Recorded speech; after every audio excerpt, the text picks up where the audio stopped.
Yes, good afternoon. Sorry, good morning everyone. Okay. तो नए जोश के साथ आज हम फिर मिले हैं and this time we are assuming that all of you have matured compared to what you were in foundation. थोड़ा changes देखने को मिलेगा और सब कुछ जैसे बोलते हैं ना मोहरत श्री गणेश जिसको बोलते हैं नारियल फोड़ा जाता है एक अच्छा शगुन देखा जाता है. So it's a very auspicious day और आज से भी जो शुरू कर देता है उसको कोई प्रॉब्लम नहीं आएगा.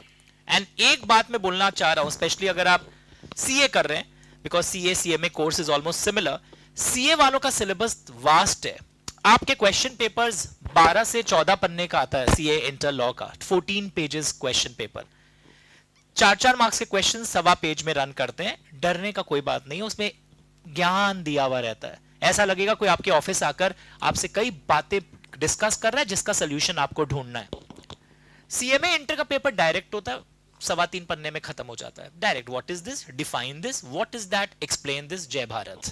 बट इट डजंट मीन कि it's just a simple cakewalk. कुछ भी मेहनत नहीं करना है ऐसा नहीं है. वहां भी मेहनत है. कल मैंने एक इंट्रो वीडियो सीएमए वालों के लिए भेजा था so I am not repeating that. I am assuming कि वो 22 मिनट के इंट्रो वीडियो आप देख चुके हैं. तो आज मैं पहले सीए का इंट्रो दूंगा जो बहुत भयानक है and you have to understand the line of attack.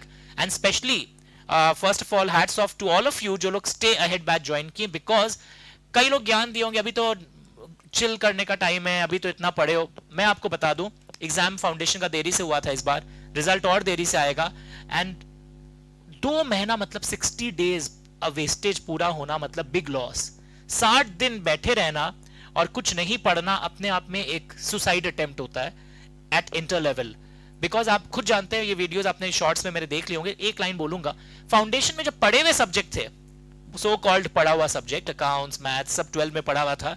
उसी में तौबा तौबा हो गया था. Most of you had a very tough time in समेटोफाइंग the entire syllabus. But this time inter जो कि नया है और आर्टिकलशिप मैनेजमेंट ट्रेनिंग सब इसी के आधार पर मिलता है. If you get a rank आपको डायरेक्टली ईवाई पीडब्ल्यूसी अच्छे कंपनी अच्छे फर्म में एंट्री मिल जाता है.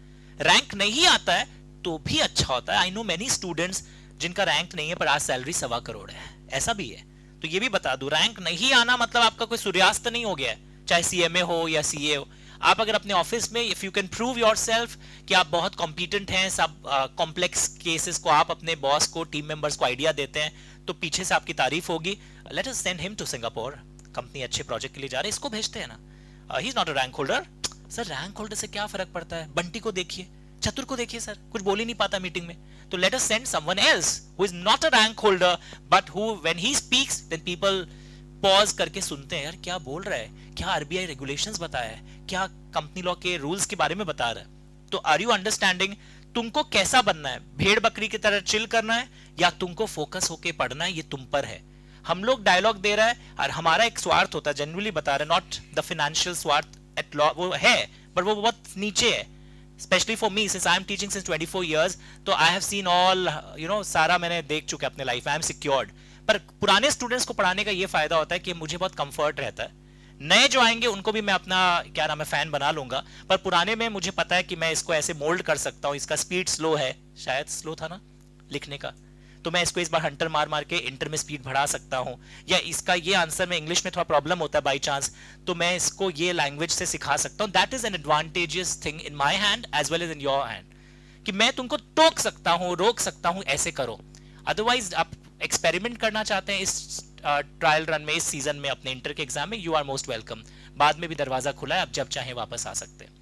तो चलिए लुक एट द स्क्रीन. ये सीए इंस्टीट्यूट के इंस्टीट्यूट मैट के अंश के बारे में दिखाया जा रहा है. Look at the heading. Subject का नाम corporate and other laws. I will take 5 minutes introduction and then हम सीधा मेन काम पर जाएंगे. कॉर्पोरेट एंड अदर लॉज नाम है इस बार. फाउंडेशन में क्या नाम था, बिजनेस लॉज या क्या नाम था. कॉर्पोरेट. व्हेन आई से कॉर्पोरेट तो इसमें कंपनी लॉ जिंदाबाद. एंड कंपनी लॉ के बिना कोई भी सीए फर्म, कोई भी आर्टिकलशिप ट्रेनिंग, यहां तक कि अगर तुम कोई मारवाड़ी कंसर्न में भी जॉब करने जाओगे कि बड़ा बिजनेस ग्रुप है, एग्जांपल कलकत्ता में आपने सुना होगा पीएस ग्रुप जो एक, तो बहुत सारे स्टूडेंट्स वहां भी जॉब करते हैं, वहां पे भी कंपनी लॉ का इंप्लीमेंटेशन होता है. तो कंपनी लॉ के बिना कंपनी चल ही नहीं सकती. तो कॉर्पोरेट लॉज में आप देखोगे कंपनी लॉ में पता है 470 सेक्शंस होते हैं. कितने? But good news, you don't have everything in your syllabus. आपके सिलेबस में सारे सेक्शन नंबर्स नहीं है. Only some limited section numbers you have. Sorry, limited तो नहीं बोलूंगा, बहुत है, बहुत सारे सेक्शन नंबर्स हैं. जैसे कि मैंने क्या किया है, और ये सीएमए में भी है. वॉल्यूम 1 जो मेरा एक बुक आने वाला है, अभी पहुंच गया रेलवे स्टेशन, बाहर से प्रिंट होके आता है, तो आपको शायद कल मिल ही जाएगा. तो वॉल्यूम 1 जो है, एंड बाहर जो घर से कर रहे हैं, please collect the books from the centre अगर आप कैलकाटा स्टूडेंट्स हैं. वॉल्यूम 1 जो है, इसमें सेक्शन नंबर 1 से लेकर 122 है, जो सीए एंड सीएमए सीएस सारे कोर्सेज में अवेलेबल है. जस्ट स्टार्टेड, बैठ जाइए जल्दी से. तो वॉल्यूम 1 जो है, उसमें we have section number 1 to section number 122 in all the courses. फिर मैंने अपने बुक्स को 4-5 भाग में बांटा है. वॉल्यूम 1A, वहां पर सेक्शन 123 से लेकर 137 तक है. ये भी सीएमए में है. सॉरी, ये सीएमए में नहीं है, ये सीएमए में नहीं है. फिर एक नेक्स्ट है वॉल्यूम 1B, ये सीएमए में ऑडिट में है, सेक्शन 138 से 148. और सीए वालों के किस में है? दोनों में, law as well as audit. इसीलिए कहावत भी है सीए और सीएमए दोनों के लिए, लॉ के बिना ऑडिट कभी मत शुरू करो. एक कितना क्यूट बेवकूफ स्टूडेंट था, सर हम ऑडिट का बैच शुरू करना चाहते हैं स्टे हेड में. हम लोग स्टे बिहाइंड, बिकॉज आप यही लॉ ही नहीं जानोगे तो ऑडिट कैसे करोगे? क्योंकि ऑडिटिंग में आप ये देखते हैं कि कंपनी एएस कंप्लाई कर रहा है क्या, कंपनी लीगल कंप्लायंसेस कर रहा है, तो आप लीगल तो जानते ही नहीं हो, क्या ऑडिट करने जाओगे? तो ये 3 मैट आपको हमारे यहां से मिलने वाला है. 3 ही नहीं, 5-6 मैट दे रहे हैं इस बार. नाउ 4th मैट अदर लॉज बोल के है सीएमए वालों के. ये प्लीज थोड़ा नोट कर लेना तुम लोग भी कॉपी में, ताकि पूरा लाइन ऑफ अटैक ऐसे ही स्पेंड किया जाएगा. ये सीएमए में भी है वॉल्यूम 1, वॉल्यूम 1 भी सीएमए में भी है. सीएमए का इंट्रो कल देखा होगा, अगर आप देख कर आया कोई सीएमए का intro, I have explained everything, पूरा मैट कैसे यूज होगा. तो वॉल्यूम 1 हमारे सिलेबस में, 1A हमारे सिलेबस में, 1B हमारे सिलेबस में. अदर लॉस के अंदर बहुत भयानक भयानक टॉपिक्स है. एक आपका फेवरेट टॉपिक है, बचपन में कई लोग मेरे से पढ़े होंगे लाइफ में. What was that topic? LLP. और डिटेल में है. पिछली बार तो रो दिए थे ना, एलएलपी छोड़ दें, ऐसे 4 क्वेश्चन बता दीजिए ना एलएलपी का. और जो इस बार जो दिया था वो इंटर का क्वेश्चन दे दिया था फाउंडेशन में.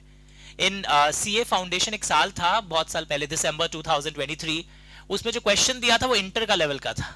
जो उनको देना चाहिए था that also they didn't give. Please come new batch.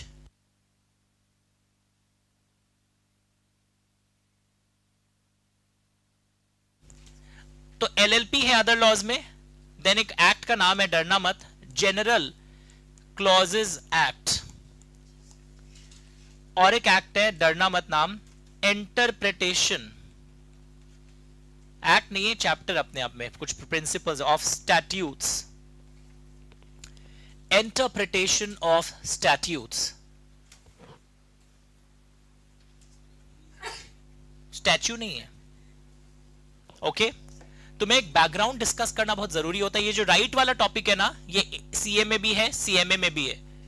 Sir हम लोग का सेम बैच होता है क्या? नहीं, सीए का बैच अलग है. सिर्फ कॉमन इस टॉपिक के लिए बच्चे कई बार एक रूम में मिल लेते हैं. बाकी कल मैंने इंट्रो में पूरा समझा दिया सीएमए का अलग से क्या क्या, पूरा मैं इंस्टीट्यूट मैट से कराऊंगा. सीएमए के इंट्रो वीडियोस अलग थे. आज हम बात कर रहे हैं सीए की. अब सो general clauses act, interpretation, LLP. और मैंने क्या किया है, कंपनी लॉ के 2 टॉपिक सीए फाइनल से इंसर्ट हुए थे इन सीए इंटर अभी रिसेंटली, तो मैंने इसको अदर लॉज में डाल दिया अपने बुक के अंदर. फॉरेन कंपनी भी कंपनी लॉ का टॉपिक है, वो मैंने अदर लॉज में डाल दिया है. ये सिर्फ सीए में है, सीएमए वालों के सब फाइनल्स में होता है. एंड और एक होता है FEMA, foreign exchange management act, not fame bleach. तो फेमा एंड फॉरेन कंपनी नाम के चैप्टर्स सीए फाइनल से इंसर्ट हुए थे in the new syllabus.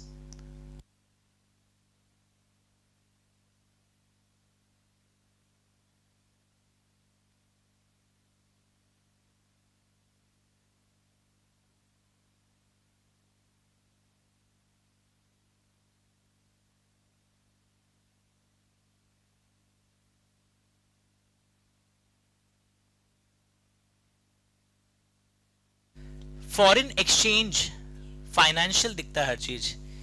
Foreign exchange management act बहुत इंटरेस्टिंग, मैं बताऊंगा कैसे कैसे क्या होता है. तो we are discussing the introduction. पता है इंट्रो डिस्कस करना भी जरूरी होता है. मैं सीधा एक चैप्टर शुरू कर दूंगा, you will not understand what is happening. आइए बच्चा लोग बैठो जल्दी.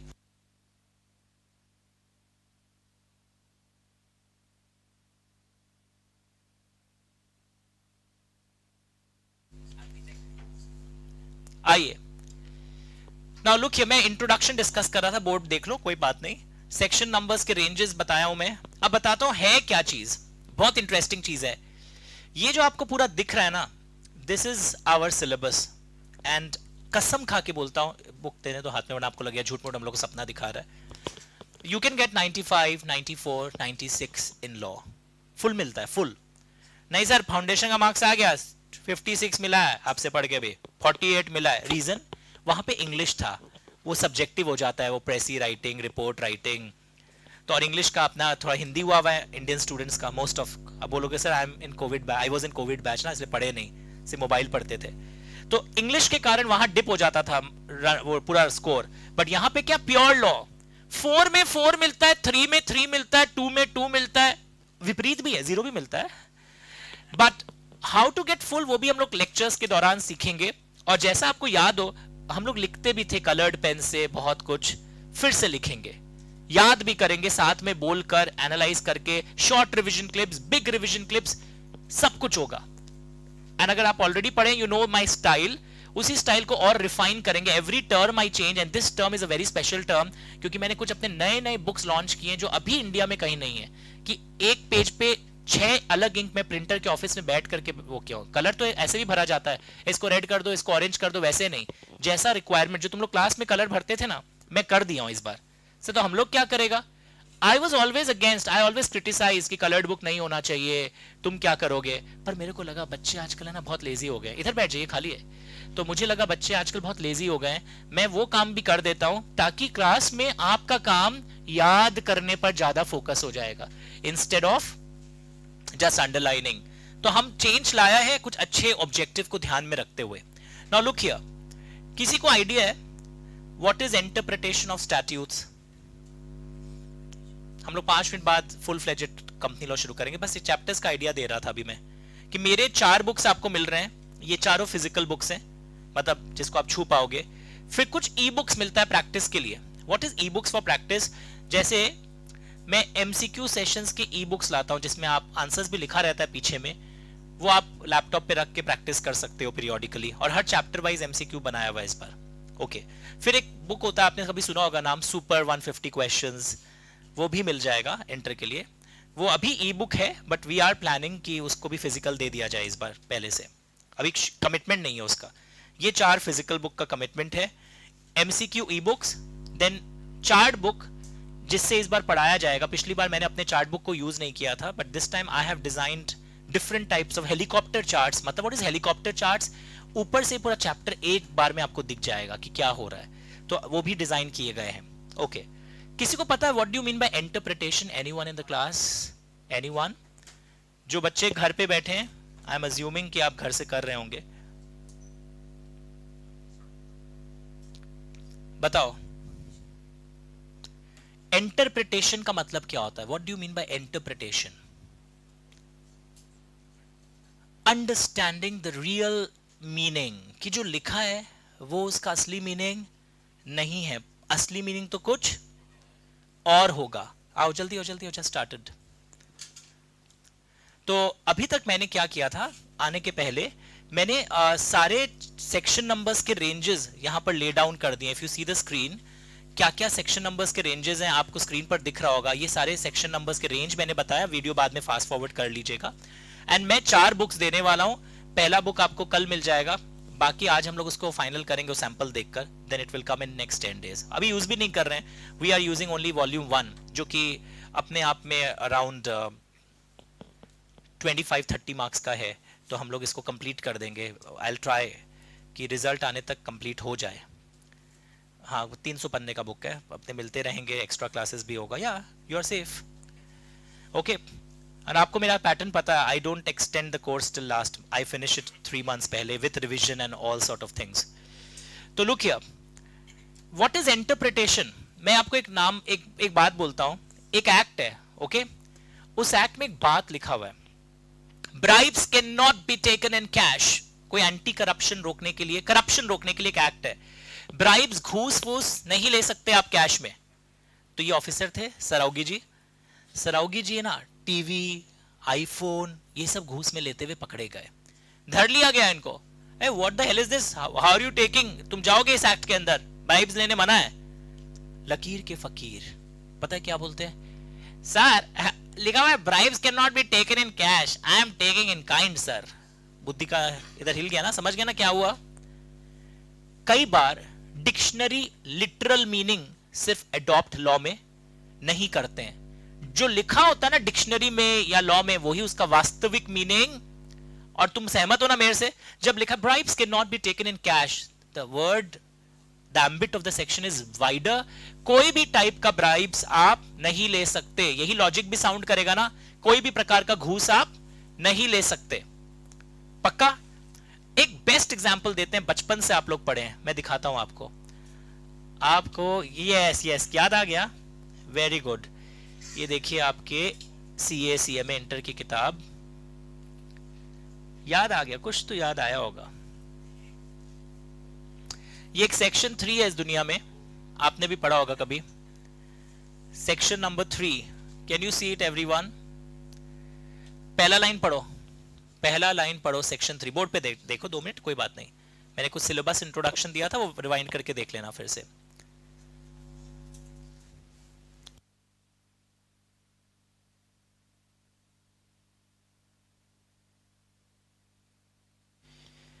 हाँ, look at the screens.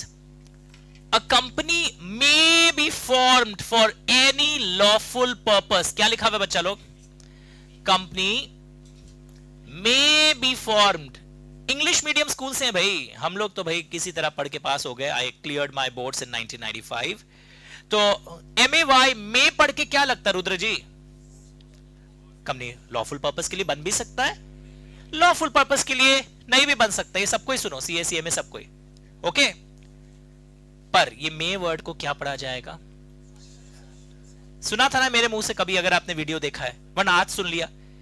Company को क्या तुम क्या गांजा लिमिटेड कंपनी बना दोगे, और जब पकड़े जाओगे what the hell is this, sir आप लोग का लॉ में लिखा है that company may be formed for any lawful purpose, but the word may here actually means what? इसको इंग्लिश में बोलते हैं इंटरप्रेट करना। यानी हम यहां एक्सेप्शनल मीनिंग को ड्रॉ किया है। What is exceptional meaning? Normally may का मतलब तो ऑप्शनल होता है, पर यहां वर्ड मे को हम क्या इंटरप्रेट कर रहे हैं बच्चे लोग?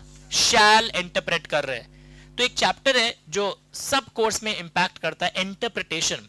ये चीज सीख लेना, क्योंकि आपके पूरे सिलेबस में ऐसा कई बार होगा, मे वर्ड लिखा होगा, उसको हम शैल इंटरप्रेट करेंगे, और फिर तुम लोग को नहीं मारेगा, लगता है सटिया गया बूढ़ा, हम बोले थे ना इनको ज्वाइन मत करो इंटर में। मे का मतलब तो अपने स्कूल की मैम बोली थी ना ऑप्शनल होता है, आज ये बोलते हैं शैल होता है, तो बोलना रूल है ये। समटाइम्स डिपेंडिंग कि आपका लॉजिक क्या बोलता है, लॉ क्या चाहता है, और शायद आप सभी जानते हैं company shall be formed for only lawful purpose.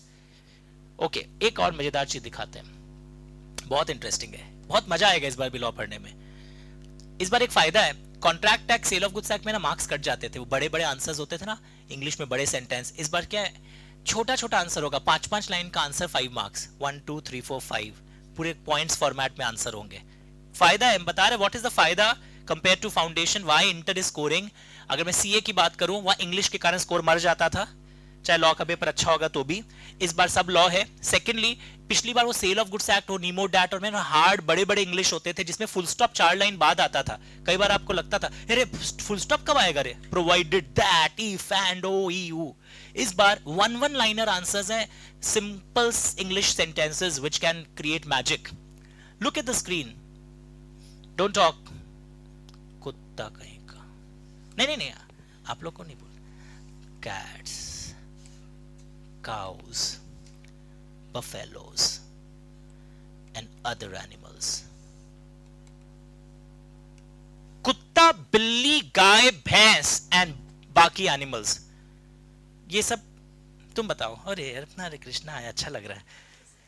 बता बाबू, ये क्या है? माइक ले। एनिमल्स है सब। ये मतलब कुछ नुकसान करते हैं तुम्हारा? नहीं। हाँ, ये बोला बीच में। है। माइक दे, इसको बीच में बोलता है। Give him the mike. क्या नाम था कल? बता अभी भी. साद ओके, क्या वो कुत्ता काट लेता है. काट? कुत्ता डोमेस्टिक एनिमल है, नहीं काटता. इसको क्यों काटा था? उसका पूंछ लेके बैठ गया गली में राम मंदिर के मोड़ पे. आज सीधा करके रहेंगे. उसको बोला "आ बाबू, वो पहले देखा क्या कर रहा है मेरे साथ, फिर कामुड़ देगा ही. ओके, कुत्ता बिल्ली गाय भैंस, they are domestic animals. And फिर ये अदर एनिमल्स है.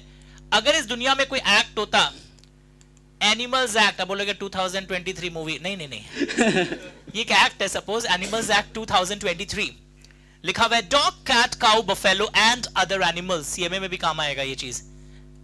तो ये अदर एनिमल्स किस कैटेगरी के एनिमल्स होंगे? डोमेस्टिक होंगे.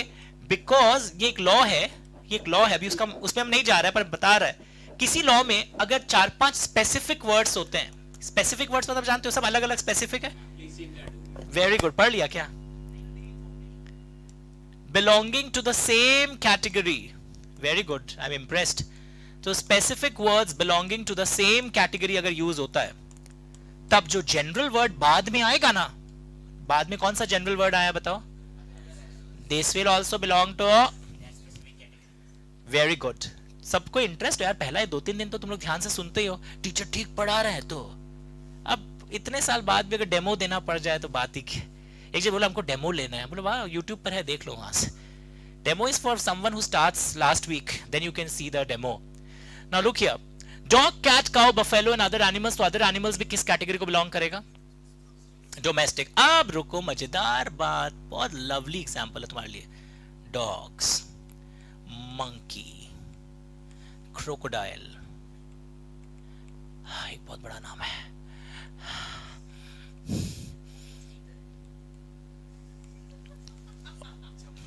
ओके, अरे राइट्स हो रहे हैं यहाँ पर, रुको, कंट्रोल.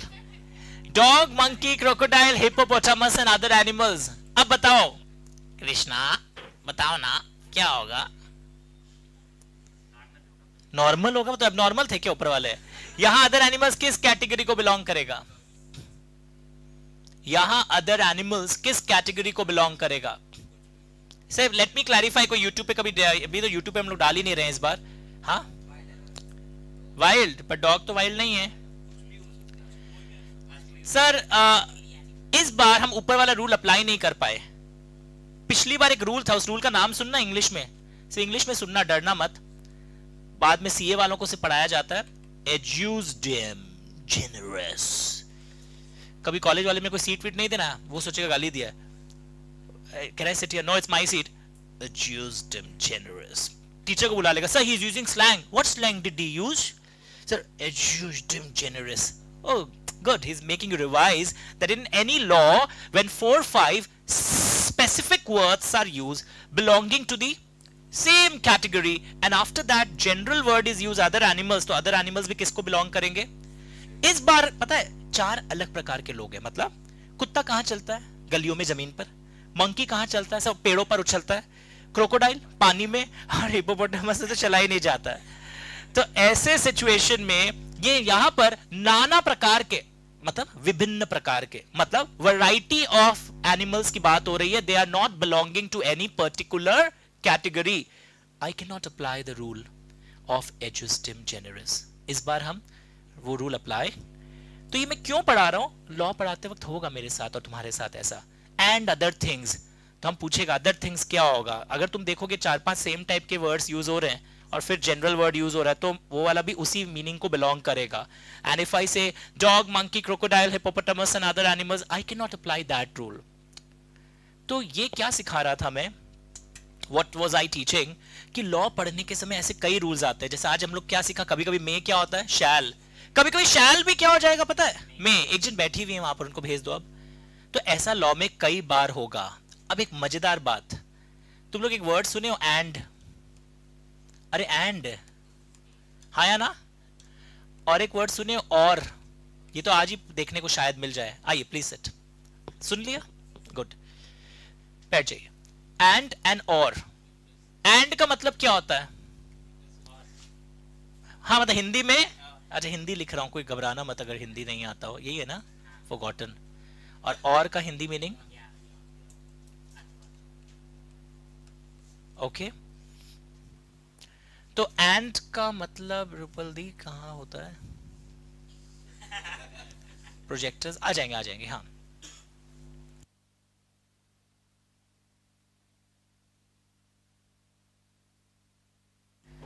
एंड एंड का मतलब है और, मतलब ये भी सेटिस्फाई होना चाहिए. और का मतलब क्या है? या तो ये या तो वो. नाउ मजेदार बात है, पर लॉ में पता है क्या देखने वाले हैं आप गजब थोड़े दिन में?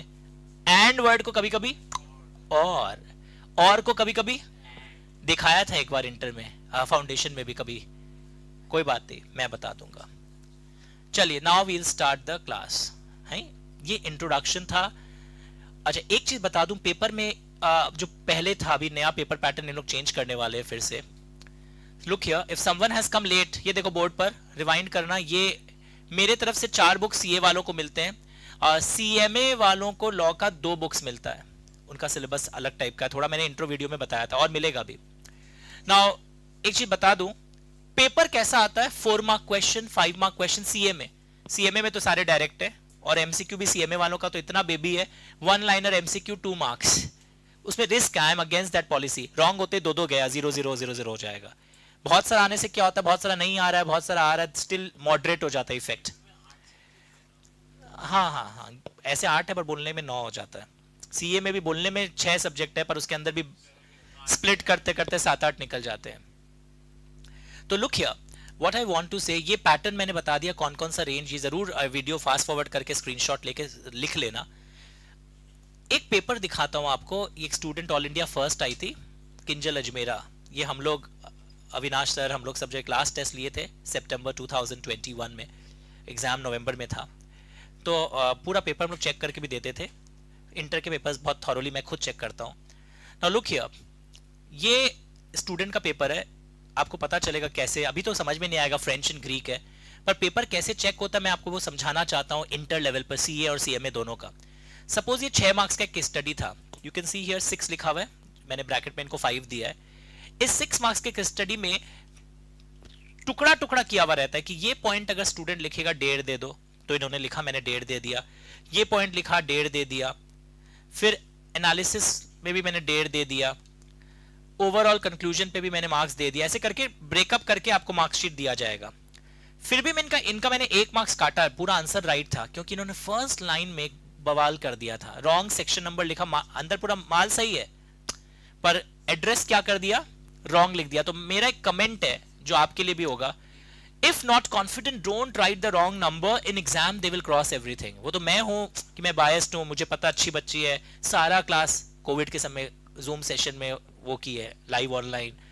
तो if you are not confident, वहां पे 0 देते हैं उन लोग, बदमाशी. उनको तो सुपारी दिया जाता है ना कि रिजल्ट कंट्रोल करो, तो वहां 0 मिल जाएगा. बदमाश अगर हुआ तो, मेरी तरह दिलदार हुआ, पढ़ के दे देगा 6 में 4.5 5, पर वहां तो 125 teaching me law, I will teach you 0.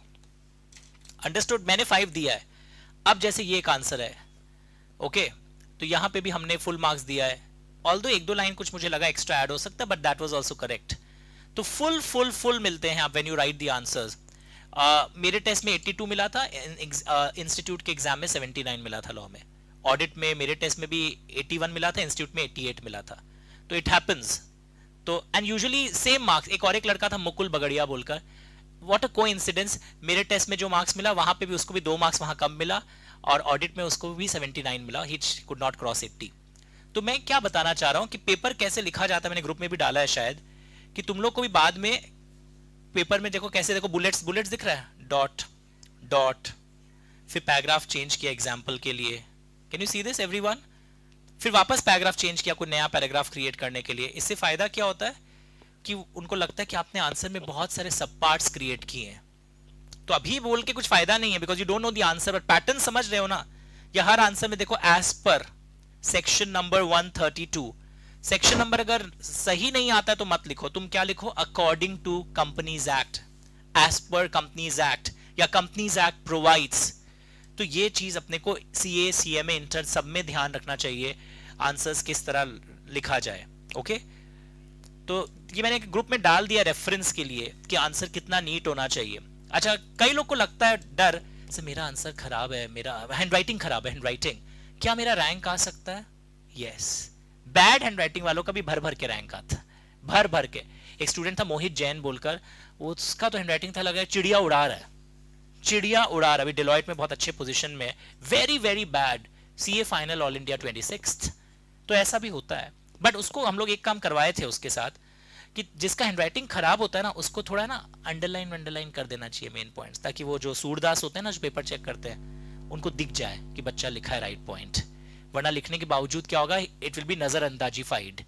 तो if your handwriting is bad, जैसे इनका क्या लेजिबल है, मतलब क्वाइट लेजिबल, दिख जा रहा है दूर से ही, हाँ अच्छा ही बोलेंगे, मतलब बहुत कोई कर्सिव हैंडराइटिंग नहीं, बट सिंप्लिसिटी के साथ वेरी नाइसली रिटन, ज्यादा काटाकुटी नहीं है, तो लेजिबल हैंडराइटिंग ऑफ कोर्स फायदा मिलता है।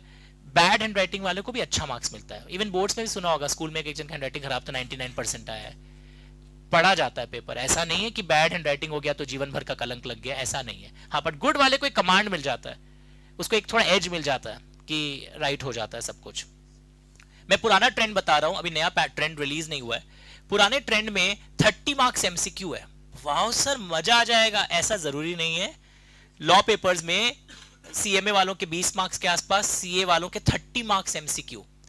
एमसीक्यू बहुत स्कोरिंग होता है, और मेरा एमसीक्यू में पीएचडी है, क्योंकि अगर आप मेरे से पहले भी पढ़े होंगे, पढ़ाते वक्त मैं एमसीक्यू कई बार बोलता हूं, और मैं खुद आपको मेरी कॉपीज दिखाऊंगा। I am like a student, मैं खुद 6 नंबर का पायनियर का कॉपी, खुद इनोवेटिव एमसीक्यूज खुद बनाता हूं।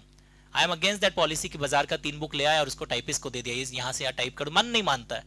तो what I will do when I start teaching, मैं एमसीक्यूज जनरेट करके आपसे बहुत बार पूछूंगा। उससे फायदा क्या होता है पता है एमसीक्यू का? जो लॉन्ग आंसर्स होते हैं ना, उन लॉन्ग आंसर्स में एक ही मेन पिन पॉइंट होता है, वो आपको याद होने लग जाएगा। लॉन्ग आंसर्स में एक ही मेन पॉइंट होता है जिसके अराउंड वो लॉन्ग आंसर्स रिवॉल्व करता है। I show you the trailer. ओ, तुम लोग को तो आता है ऑलरेडी ट्रेलर। अगर आप कभी लाइफ में पढ़े हो इंडियन कॉन्ट्रैक्ट एक्ट, सुने हो ना? जैसे अगर एक एमसीक्यू अगर पढ़ाता हूं, if a contract is caused by coercion, ये तो सुना होगा, बोला चला मत बनाओ, it is voidable contract, void ab initio नहीं है। समझ में आ रहा है? अब इसी के ऊपर अगर कोई डायरेक्ट क्वेश्चन आए, what is the effect of coercion, क्योंकि तुमने एमसीक्यू में प्रैक्टिस किया था, ये घटिया एग्जांपल दिखाया हूं, तो आपको लाइन फ्रेमिंग में बेटर होगा। बट उसमें और भी इफेक्ट्स होते हैं कि जो मनी कोई कोअर्जन से कोई से रिकवर कर लेता है, क्वाजी कॉन्ट्रैक्ट में वो पैसा वापस रिटर्न करना पड़ता है सेक्शन 72 में। सो एमसीक्यू के फायदे क्या होता है एवरेज स्टूडेंट के लिए, जो most of you are, don't take it otherwise. तो एवरेज स्टूडेंट के लिए फायदा क्या होता है एमसीक्यू का, कि वो लॉन्ग आंसर्स का बिल्डिंग ब्लॉक्स तैयार हो जाता है। और मैंने ग्रुप में भी लिखा था, कई लोग गुस्सा भी आता होगा। एवरेज स्टूडेंट के लिए ये भी जरूरी है कि वो लॉ जैसे सब्जेक्ट को क्लासरूम सेटअप में टीचर के साथ लिपसिंग करके थोड़ा बोल बोल कर पढ़े। अदरवाइज क्या होगा, सिर्फ वीडियो गेम से, मतलब वीडियो गेम नहीं, वीडियो में देखकर फास्ट फॉरवर्ड करके कुछ नहीं कर पाएंगे। ओके, समझाना मेरा फर्ज है, और सुसाइड करना या जीवित रहना आपके हाथ में है। चलिए अब हम पढ़ाई शुरू करेगा। Please come. एक पेज दिया है मैंने आपको, कॉपी खोल लो, बहुत जरूरी चीज है। शायद आज वाला पेज हम यूज कल करेंगे। मैंने सोचा था आज पढ़ाऊंगा, बट आज भी पढ़ा रहा हूं, पर आज बेसिक में ही टाइम चला जा रहा है।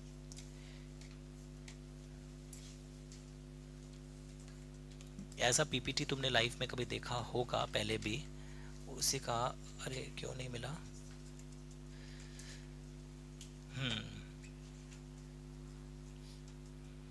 दिस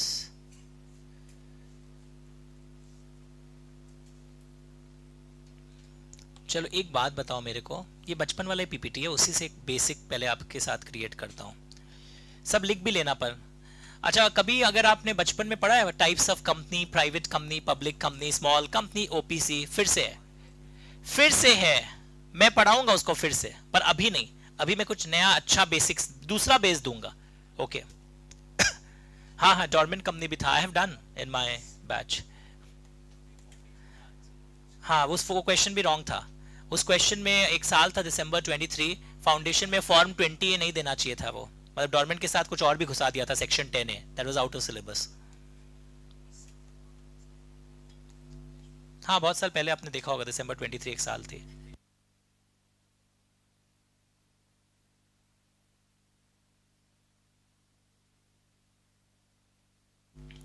एक बात बताओ, कंपनी और फर्म, देखते हैं किसको याद है बेसिक, क्या फर्क होता है?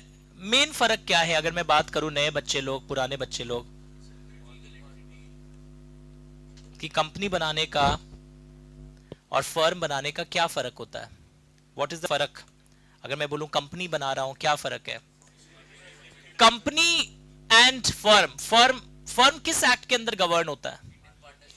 इंडियन पार्टनरशिप एक्ट के अंदर फर्म गवर्नड है। एंड कंपनी किसके अंदर गवर्नड है? Company is governed under Indian companies act. Companies act बोलते हैं actually. Firm and company, mike कहां गया? I give it to someone. Sir आओगे बताओ, फर्म एंड कंपनी में मेन फर्क क्या है?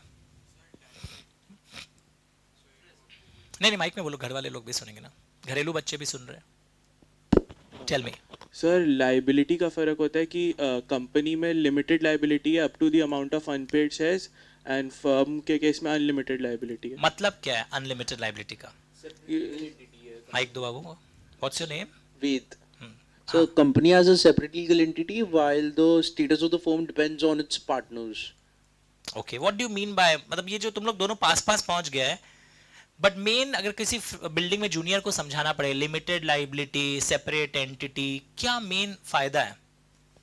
कि अगर फर्म डूबेगा या इंसॉल्वेंट very good. होगा तो मतलब कि कंपनी के केस में your liability will be limited to the amount of your unpaid shares in most of the cases. मतलब एक कदम और आगे जाओ, राइट पहुंच गए, एक कदम और चाहिए। वेरी गुड, चलो सब मिलके एक ही एग्जाम हॉल में बैठना, सबसे एक एक पॉइंट आ जाएगा। Good, very good. ऑफ कर दे माइक। कंपनी बनाने का फायदा क्या होता है?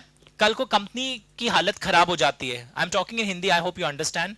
कंपनी के एसेट सपोज हैं 1 लाख रियलाइजेबल वैल्यू, और लाइबिलिटीज हैं उसके 80,000, सॉरी 1,20,000।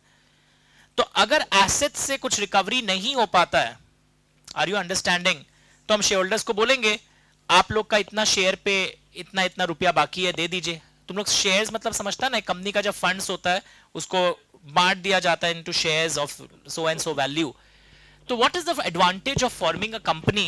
कंपनी फॉर्म करने का एडवांटेज क्या होता है बच्चा लोग, कि कंपनी में the liability of share holders is limited, company is a separate entity. इसका मतलब क्या है वो भी समझाओ अपने आप को और अपने फ्रेंड्स को, कि पर्सनल एसेट्स ऑफ दो शेयर होल्डर्स, उसकी घर गाड़ी, शेयर होल्डर का घर गाड़ी या डायरेक्टर का घर गाड़ी, वो नहीं टाना जाएगा कंपनी का लाइबिलिटी चुकाने के लिए। बट आपने अगर सुना होगा, अकाउंट्स में सम बनाया था कभी हनीफ मुखर्जी में, एक बहुत फेमस बुक है बासुदास दे एंड दत्ता, वहां पे फर्म का लाइबिलिटीज अगर फर्म के एसेट से नहीं चुकाया जाता है तो उस पार्टनर का एसेट्स भी धर लिया जाता है। Are you understanding everyone? कि private estate of those partners are also attached to चुकाईफाई the liabilities of the firm, अगर फर्म के एसेट से रिकवरी नहीं होता है। ये भी समझ में आया मेन फर्क क्या है? Did you understand? कि कंपनी बनाने से क्या होता है कि आपका लाइबिलिटी लिमिटेड है, हम लोग एक डायलॉग दे दिया, हम लोग ये भी बोल दिया company is a separate entity distinct from its share holders. But इसका मतलब क्या है हिंदी में अपने आप को समझा पाया? कल को हम पैसा नहीं चुका पा रहे हैं तो शेयर होल्डर्स एंड डायरेक्टर्स के पर्सनल एसेट्स को नहीं अटैच कर सकते। बट उधर पे क्या होता है फर्म के केस में?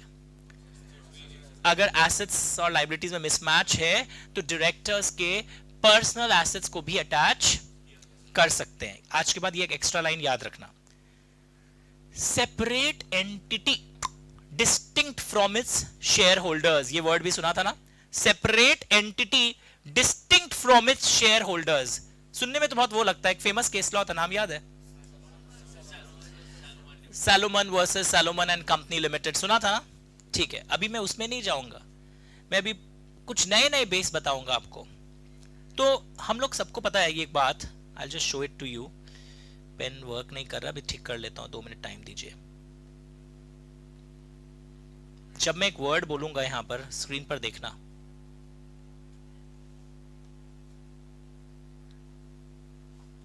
Just a second.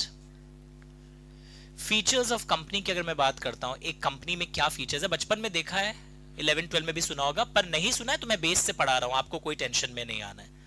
क्या ये बात सही है? ये मेरी पर्सनल पीपीटी है जो आपको अपने बुक्स में भी दिखने को मिलेगा।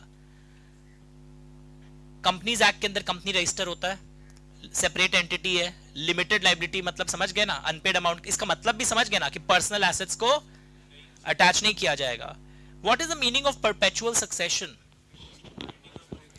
परपेचुअल सक्सेशन का मतलब क्या है? 7 शेयर होल्डर है, सातों के सातों मर गए, सर कंपनी फिनिश। जब तक सूरज चांद रहेगा कंपनी का अस्तित्व बरकरार रहेगा। सारे मेंबर्स मर भी जाएं तो भी कंपनी चालू रहेगा। रीजन क्या बताओ? Company is a separate entity distinct from इस। तो 7 शेयर होल्डर्स है, सब मर गए तो भी कंपनी चालू रहेगा। अब कैसे रहेगा फालतू बात मत पूछना, बता देते हैं। वैसे उनके जो लीगल एयर्स होंगे वो संभालेंगे। अब तुम तो इसमें भी फालतू बात ले आएगा। सर बच्चा लोग भी गोदी में था गाड़ी में, कोई ना कोई जो उनका रिलेटिव होगा उसको पास ऑन हो जाएगा वो शेयर। सर कोई नहीं है तब ठीक एग्जाम हॉल से बाहर जाके रिसर्च करना। पर आप समझ गए, नॉर्मल एकेडमिक पर्पस के लिए company is having a perpetual मतलब सदा के लिए। इसके 2 एक्सेप्शंस होते हैं। कभी स्कूल कॉलेज में पढ़ा है 11-12 में, कभी कभी परपेचुअल सक्सेशन भी खत्म हो जाता है। नहीं नहीं नहीं, याद करो। Very good. Defunct company, defunct DEFUNCT, not functioning. जो कंपनी फंक्शनिंग नहीं कर रही है आरओसी स्ट्राइक ऑफ कर देता है। ये सब सेक्शंस के बारे में आप सुनोगे बड़े लेवल पर। या कंपनी वाइंडिंग अप के लिए चला जाता है, प्रॉपर वाइंडिंग अप समझते हो मतलब, और वाइंडिंग अप का प्रोसेस फॉलो होके कंपनी बंद हो जाता है। तो परपेचुअल सक्सेशन एमसीक्यू में आ जाएगा, can be also put to an end in some cases. लड़का बोलता है never possible, it is always perpetual. इसीलिए क्लास में डिटेल्ड लेक्चर अगर आपने सुना हो कि तुम अगर सिर्फ ऐसे पॉइंट्स पढ़ लेगा ना, 5th point perpetual succession, 5th point, come on speak together, fail together. No, perpetual succession का भी एक्सेप्शन होता है। क्या एक्सेप्शन है? Defunct company and winding up process follow करके बंद हो सकता है। शेयर कैपिटल होता है, शेयर्स ट्रांसफरेबल होते हैं नॉर्मली। बट बचपन में सुना होगा प्राइवेट कंपनी, सुना है कभी स्कूल में? प्राइवेट कंपनी के नाम में क्या लिखा रहता है? Private limited. पब्लिक कंपनी के एंड में क्या लिखा रहता है? लिमिटेड। तो प्राइवेट कंपनी या पब्लिक कंपनी, ये तो है ना बचपना बुद्धि था, आप लोग को भी याद होगा कंपनी लॉ के क्लासेस। एक्चुअली कैसे डिसाइड होता है कंपनी प्राइवेट है या पब्लिक है? ये है ना memorandum and articles of association है। ओके, मेमोरेंडम में 6 से 7 क्लॉजेस होते हैं। आर्टिकल्स में भी कंपनी को इंटरनली मैनेज करने के लिए बहुत क्लॉजेस होते हैं। हम लोग सब पढ़ेंगे, आज ट्रेलर ही दे रहे हैं, आई एम नॉट टीचिंग एक्चुअली, ये हम लोग सब डिटेल में पढ़ेंगे। तो मेमोरेंडम एंड आर्टिकल्स में बहुत सारी बातें होती है। यहां क्या देखने को मिलेगा, मेरी बात ध्यान से सुनो। यहां पर memorandum and articles of association में एक लाइन लिखा होगा, in private company the right to transfer share is restricted. Prohibited नहीं बोला। You know what is meaning of prohibited? पूरा मना है, कर ही नहीं सकते हो। जैसे हम बोलते हैं smoking is prohibited inside the flight, कर ही नहीं सकते हो। एयरपोर्ट्स पर, एयरपोर्ट्स होते हैं ना मॉडर्न एयरपोर्ट्स, रेस्ट्रिक्टेड है। एक एरिया बना हुआ रहता है खांचा, जहां तुम जाम भर सकते हो एक बार का अपना तलब मच। हाँ Arjun, you must be knowing. तो याद रखिएगा कि प्राइवेट कंपनी में शेयर ट्रांसफर्स पूरा मना है या रेस्ट्रिक्शन है? सुना हुआ लग रहा है ना सब कुछ?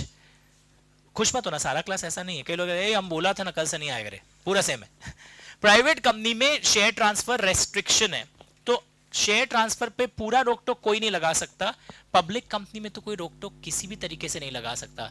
आपने सुना रिलायंस इंडस्ट्रीज का शेयर आज वेद के पास है, कल सराउगी के पास आ जाएगा, कल अर्जुन के पास आ जाएगा। शेयर ट्रांसफर होते रहते हैं स्टॉक एक्सचेंज में, तो normally shares are transferable. Okay, चुप रहिएगा। What is this? हाँ चुप चुप, गलत मत बोलो। स्टेपलर लगता है ना दूर से देखने में। और तुम लोग, बहुत लोग बचपन में 11-12 में कॉमन सील का मतलब क्या सोचते थे पता है?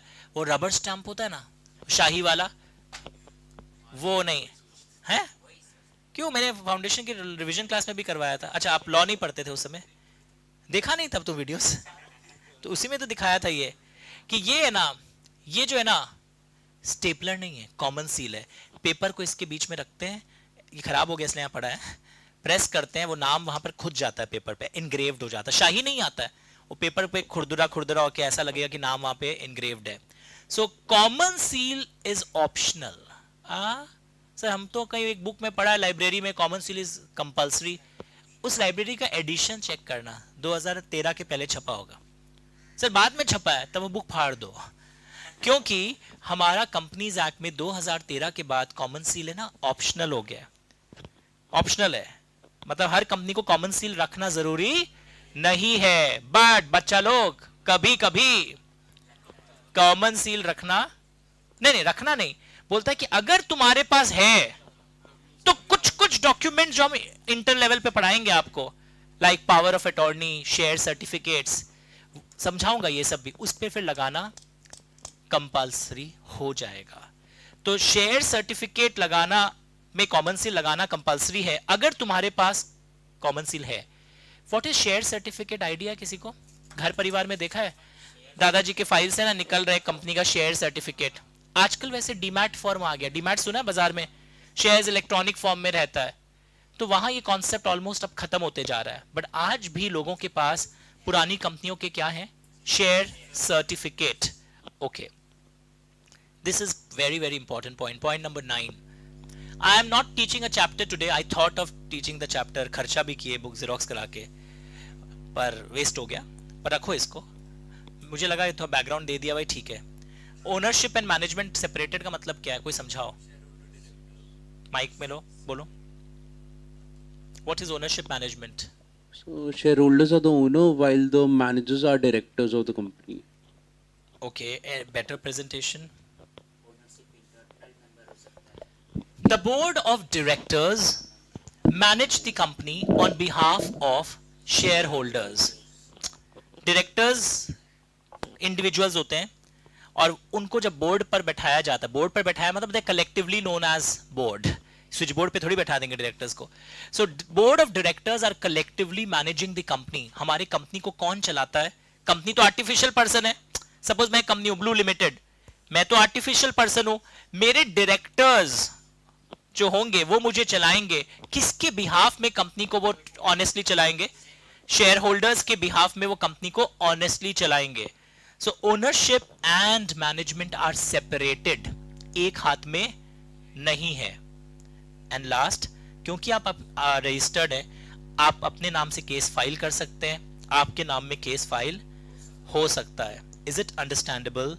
तो एक काम करो, हम चाहता है थोड़ा टाइम तो लगेगा, पर फीचर्स ऑफ कंपनी कॉपी में उतार लो और कुछ अपना हिंदी ऑब्जर्वेशन लिखना, जैसे कि परपेचुअल सक्सेशन पे तुम लिखोगे एक्सेप्शन,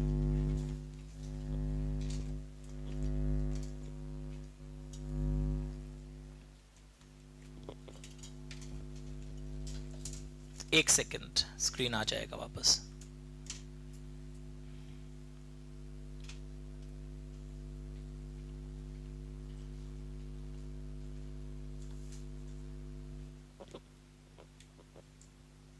जस्ट अ सेकंड, यहां स्क्रीन गायब हुआ है।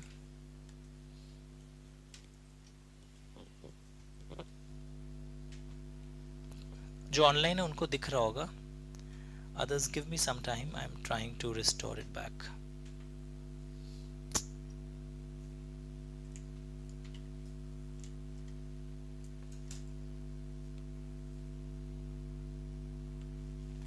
Not working. ठीक है, चलो लिखो तुम लोग, आएगा, एक सेकेंड।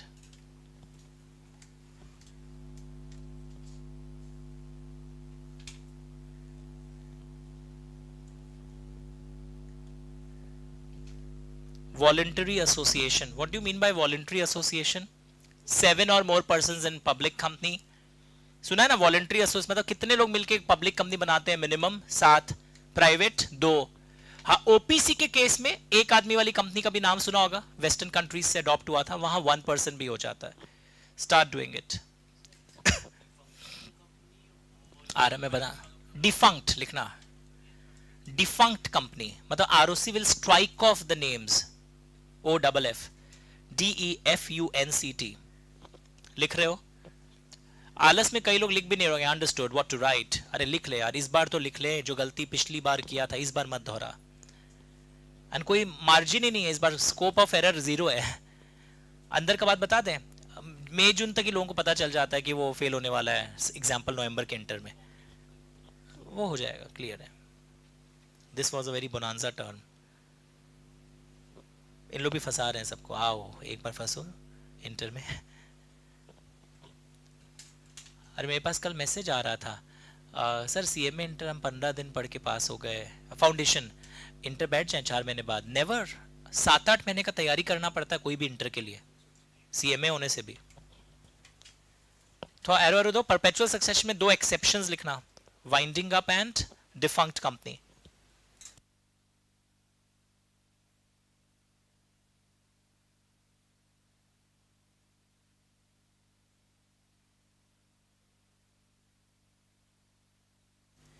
आज के क्लास से एग्जाम में कुछ नहीं आएगा, बट ये बहुत इंपॉर्टेंट बेस है जिसके बिना बिल्डिंग खड़ा नहीं हो सकता. वरना कई लोग मैसेज करते हैं कितने मार्क्स का क्लास है, तब अटेंड करूंगा. बार बार बोल रहा हूँ कैलकाटा स्टूडेंट्स सेंटर पे आइए, करिए. इनफैक्ट हम लोग फाउंडेशन वालों को भी आजकल मैंडेटरी कर दिए हैं, सेंटर पे बुला रहे हैं. Because in your term we made a mistake by stating this line, घर से कर लो हो जाएगा. हम लोग का गलती हुआ. तो this time we are asking everyone, appealing everyone, centre वाला क्लास करिए, सेंटर पे आके क्लास करिए. इस बार परफॉर्मेंस बेटर होगा ही होगा, निश्चित है, स्पेशली एट इंटर लेवल. निकलो घर से. पहले तो सब करते ही थे सारे स्टूडेंट्स ही कैलकाटा की, वो फैशन हो गया ना आजकल. घर पे कर लेंगे, सीनियर से सुन लेता है. करो घर से, करो बाद में जब वेदर एडवर्स हो जाता है, जब लू का सीजन चल रहा होता है, तब नहीं आना चाहिए सेंटर पे. बहुत प्रैक्टिकल सेशन दे रहे हैं, घर से करो एसी में बैठ के आराम से, बिना एसी जैसे भी. But when the weather is so good, pleasant, centre पे ही करना चाहिए. हटा दो. अच्छा लिख लो. कॉमन सील में लिखो optional, but in some cases it is compulsory to affix common seal if the company has common seal, but in some cases it is compulsory to have common seal. तो आज सिर्फ base दे रहा हूं class 11-12 type का, जो भी मुझे लगता है जरूरी था. स्किप कर देता क्या? नहीं, फिर थोड़ा सा के लिए क्यों स्किप करूं? 1 घंटा में कौन सा जिंदगी अपना वो हो जाएगा कि इंटर का सिलेबस पूरा क्वेश्चन मार्क आ जाएगा.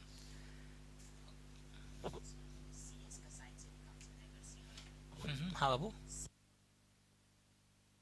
नहीं, कॉमन सील अगर है और शेयर सर्टिफिकेट है तो लगाना जरूरी हो जाता है. फिर अगर है तो पावर ऑफ अटॉर्नी सुना स्कूल कॉलेज में, कभी वो मूवीज में सुना होगा.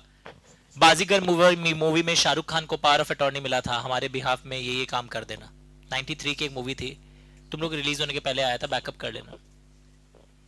कई पिक्चर में अक्षय कुमार, अमिताभ बच्चन का एक मूवी था. नहीं, एक रिश्ते 2006, उसमें भी आया था.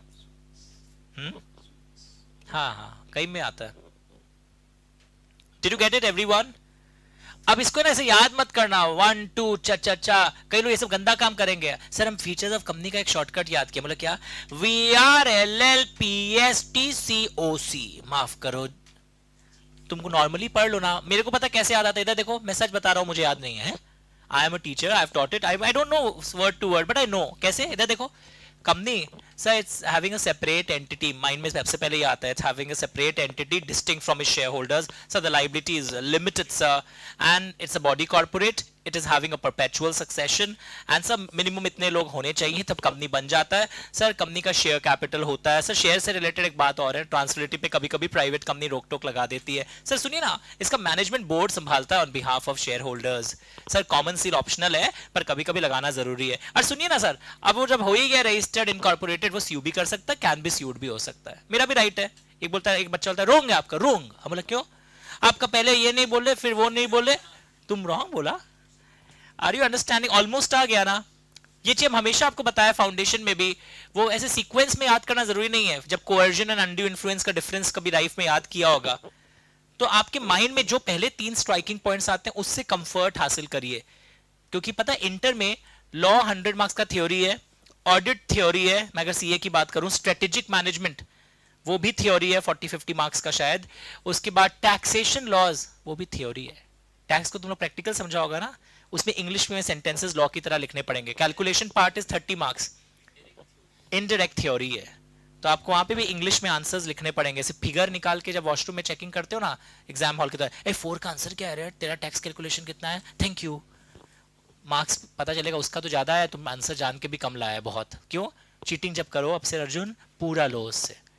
उसको बोल प्रोविजन भी सुनाओ ना, वॉशरूम से निकलने नहीं देंगे तेरे को. पूरा आंसर सुनकर फिर उसको रिलीज कर दो. ओके, तो चलिए लंबा सांस. अब एक बात बताओ, कंपनी बन गया, कंपनी बन गया, शाबाश।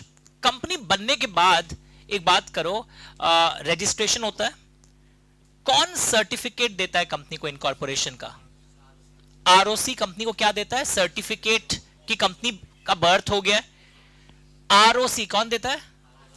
तुम लोग अब इंटर में आ गया है, अब आरओसी मत बोलना। पहले तो आरओसी का फुल फॉर्म भी कई लोगों को नहीं पता है, पेन चल नहीं रहा है। रजिस्ट्रार ऑफ कंपनीज, आरओसी का फुल फॉर्म अब वो मत बोलना, अब से बोलोगे सीआरसी। एक लाइन लिखो, who issues.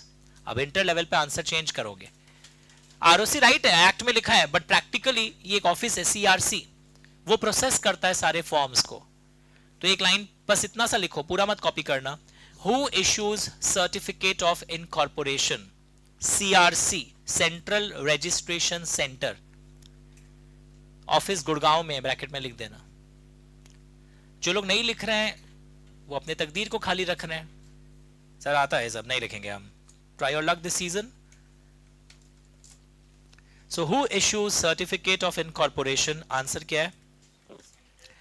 Central registration centre, bracket में लिखो गुड़गांव में ऑफिस है। अब एक बात बताओ, किस दिन माना जाता है कि कंपनी रजिस्टर हुआ? Look at the screen and read the example. Certificate कब इशू किया गया है? 11 जनवरी। It is mentioned that the company is incorporated on 7 January. But some acts are entered after 9 January. Will these acts bind the company? सोच के बताओ। Certificate was issued on 11 January. It is mentioned that company is incorporated on and some acts are, पर देखो certificate issue कब हुआ? तो क्या ये एक्ट्स, ये प्री इनकॉर्पोरेशन है या पोस्ट इनकॉर्पोरेशन है? बोलो वेद। बेटा हम चुप है, हम एग्जाम का क्वेश्चन है, हम चुप है, बर्फी है, बताओ। ये क्वेश्चन यही है, पढ़ो, वापस पढ़ो सब कोई।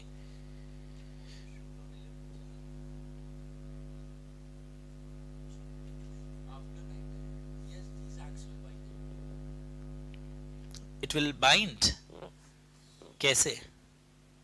क्योंकि कंपनी तो बन चुका था। कितने तारीख को? 7 तारीख को। लोग पता है क्या कर रहे हैं गलती? एमसीक्यू में आया हुआ है, 11 तारीख, 11 को देखिए मिला है, 9 को कैसे कर लिया? प्री इनकॉर्पोरेशन है। प्री इनकॉर्पोरेशन कॉन्ट्रैक्ट्स कभी अकाउंट्स में पढ़े हो? बताते हैं। मेमोरेंडम छपवाने का खर्चा, कंपनी बना नहीं है, लॉयर लोग से कंसल्टेंसी ले रहे थे, अकाउंट्स में पढ़ा होगा। Preliminary expenses, pre incorporation expenses. तो ये वाले खर्चे कंपनी को बाइंड, या ये वाले कॉन्ट्रैक्ट्स बाइंड नहीं करेंगे, क्योंकि एक बिफोर क्या हुआ है? इनकॉर्पोरेशन। रियल लाइफ में फिर क्या होता पता है? फिर से कॉन्ट्रैक्ट टाइप करवाते हैं और इस बार डेट दे देते हैं 7 तारीख के बाद वाला। अगर हम 5 तारीख को कर लिए होते कुछ कॉन्ट्रैक्ट्स तो वो प्री इनकॉर्पोरेशन मानते हैं। तो रियल लाइफ में उसको अंजाम देने का पीछे का रास्ता क्या है? टाइपिंग फिर से करवा लो, डेट चेंज कर लो। सर पुराने वाले को अप्रूव करवा देते हैं ना। इंग्लिश में अप्रूव का एक और वर्ड होता है, रैटिफाई। याद है कभी? एक और वर्ड होता है, हम पुराना वाला कॉन्ट्रैक्ट को वापस से रिन्यू कर देता है, नहीं चलेगा। तो ये क्वेश्चन का मतलब समझ में आ रहा है? जिस दिन हाथ में सर्टिफिकेट आया वो इंपॉर्टेंट होता है, या जिस दिन तारीख जो सर्टिफिकेट में लिखा होता है? नहीं, जो तारीख सर्टिफिकेट का लिखा रहेगा। तुम्हारे कारण, कोई कारण से कोविड आ गया, कंपनी तो इनकॉर्पोरेट हो गई थी, सर्टिफिकेट 3 महीना बाद आया है, तो यस, नॉट द हाथ में। एक घटिया एग्जांपल ले रहे, बुरा मानना तुम्हारा नाम पर, क्या नाम था? देवांश। देवांश के सबको सुनो, बधाई दो उसको भाई। देवांश के आज बच्चा हुआ हॉस्पिटल में। आज है 7 जनवरी। तुम कब बताओगे अपने दोस्त को, ए पप्पू, ए लप्पू, ए टप्पू, हमरे बाबू हुआ है? आज ही बताओगे ना, 10-15 मिनट बाद। या तुम 11 तारीख को बताओगे जब सर्टिफिकेट म्युनिसिपल कॉर्पोरेशन से आ जाएगा, ए सुन ना बच्चा हमारा ही है, सर्टिफिकेट आ गया है। 7 तारीख को ना बताओगे, ओके, मन पे मत लीजिएगा। तो what is important? तुम समझ गया ना? Date of issuing and handover of the certificate is not important. What is important? The date mentioned in the certificate. याद रहेगा। अब हम थोड़ा सा हाईफाई कॉन्सेप्ट देता है इंटर लेवल का। एक काम सुनो, यस ये करेगा बिकॉज 7 तारीख को कंपनी इनकॉर्पोरेट हुई थी असली में, और तुमने कब किया था? 9 तारीख को। अब हम हाईफाई कॉन्सेप्ट देता है। कई लोग अभी निकल भी गया होगा वीडियो से, ए फाउंडेशन वाला है यार, निकल। अब सुन, जो निकल गया पछता रहा है। अब नया बात सुनो, LLP सुना है कभी लाइफ में नाम? लिमिटेड लाइबिलिटी पार्टनरशिप, एकदम बेस लेवल पे हिंदी में बोल रहा हूं। फर्म किस एक्ट के अंदर गवर्नड है? Indian partnership act. कंपनी किस एक्ट के अंदर गवर्नड है? Companies act. LLP, LLP act एक अलग है 2008। इसमें कुछ फीचर्स फर्म की तरह होते हैं, पार्टनर्स वार्टनर्स होते हैं यहां पर भी, और कंपनी की तरह इसमें भी एक body corporate and separate entity concept होता है। एकदम ईमानदारी से पढ़ना इस बार। जो गलती पिछली बार किए थे बस मैं अपील कर सकता हूं मॉरली, बाकी जो करना है करो भाई, इट्स योर लाइफ। तो एलएलपी में कुछ फीचर्स कंपनी की तरह होता है। मेन स्ट्राइकिंग फीचर कौन सा होता है एलएलपी में? एलएलपी भी बॉडी कॉर्पोरेट स्टेटस का होता है। नहीं sir, partnership body corporate status कैसे हो जाएगा? आपका वीडियो रिवाइंड करिए, रिवाइंड करो, और तुम भी जॉनसन बट्स का इस्तेमाल करो। हम जो सुबह पढ़ाया था वो था firm under Indian partnership act. अब हम क्या पढ़ा रहा है? एलएलपी। हम नया बात क्या पढ़ा रहे हैं वापस सुनो। थोड़ी देर पहले हम बोला था कंपनी में जो प्री इनकॉर्पोरेशन कॉन्ट्रैक्ट्स होता है ना, बोला था ना जो इनकॉर्पोरेशन के पहले, इसी क्वेश्चन में अगर 5 जनवरी को कोई कॉन्ट्रैक्ट हो जाता तो इंग्लिश में क्या बोलते हैं? Pre incorporation contract. तो कंपनी लॉ में pre incorporation contracts can not be ratified. MCQ क्या आएगा इंटर एग्जाम में सी और सीएमए में? एक एलएलपी ने भी सेम ऐसा ही क्वेश्चन रहेगा एलएलपी के नाम से। एक एलएलपी ने भी प्री इनकॉर्पोरेशन कॉन्ट्रैक्ट हुआ है, सपोज 5 जनवरी को एक एलएलपी कॉन्ट्रैक्ट कर लिया एलएलपी इनकॉर्पोरेट होने के पहले, और जो लोग सिर्फ कंपनी लॉ पढ़ के जाएंगे pre incorporation can not be ratified. LLP में प्री इनकॉर्पोरेशन कॉन्ट्रैक्ट्स इशारा काफी होता है, can be ratified. Are you understanding the फर्क? ये नया था ना, इसलिए ये स्लाइड जब वापस दिखाते हैं कई लोग एटीट्यूड होता है ना, I am not here to study foundation, I will fail in inter this time. Class से निकल जाते हैं ना, तो लिखो जबरदस्त opening one liner MCQ, market text book पे नहीं है। ये एलएलपी चैप्टर में पढ़ाया जाता, भी मैंने पिछले हफ्ते पढ़ाया इंटर में, मैंने फर्स्ट क्लास में इसको इंटीग्रेट किया है हाईफाई नॉलेज के लिए। लिखो दो छोटा सा कॉलम बना सकते हो कंपनी का और एलएलपी का। हम डिफरेंस नहीं करवा रहे हैं, हम पर ये वाला स्ट्राइकिंग पॉइंट लिखवाएगा कंपनी और एलएलपी का अच्छे से वो T shaped difference. Pre-incorporation contracts in case of company. Pre-incorporation contracts in case of company. लिख रहे हो? Pre-incorporation contracts in case of company cannot be approved. Pre incorporation contracts in case of company cannot be approved. Did you write it?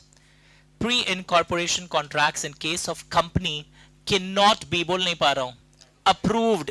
approved का और एक अच्छा word बताओ, RATIFIED। cannot पे कुछ अलग इंक भर लेना बाद में अगर आज नहीं भी लाए हो।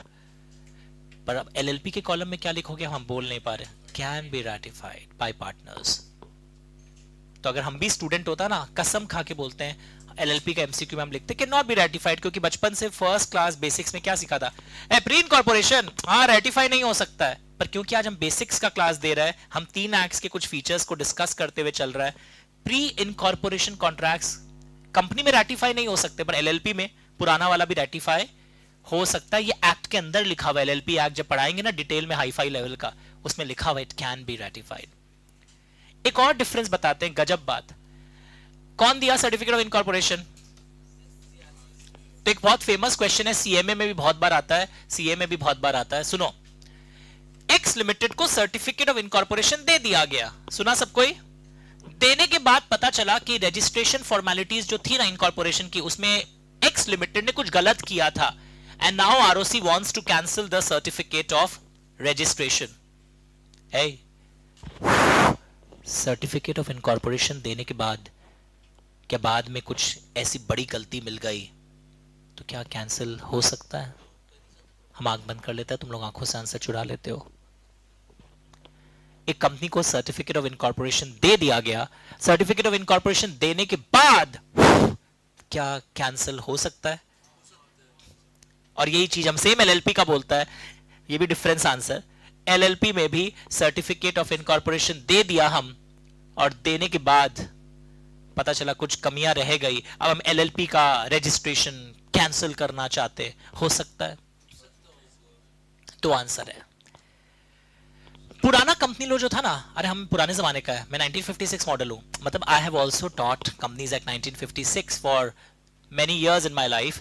तो वहां पर हम लोग का वीडियो था, अगर किसी के पापा अंकल भैया दीदी मेरे से पढ़े हुए, मेरे वीडियो में एक डायलॉग सुना था, certificate of incorporation is a conclusive evidence that all registration formalities are complied with. था, सुना था।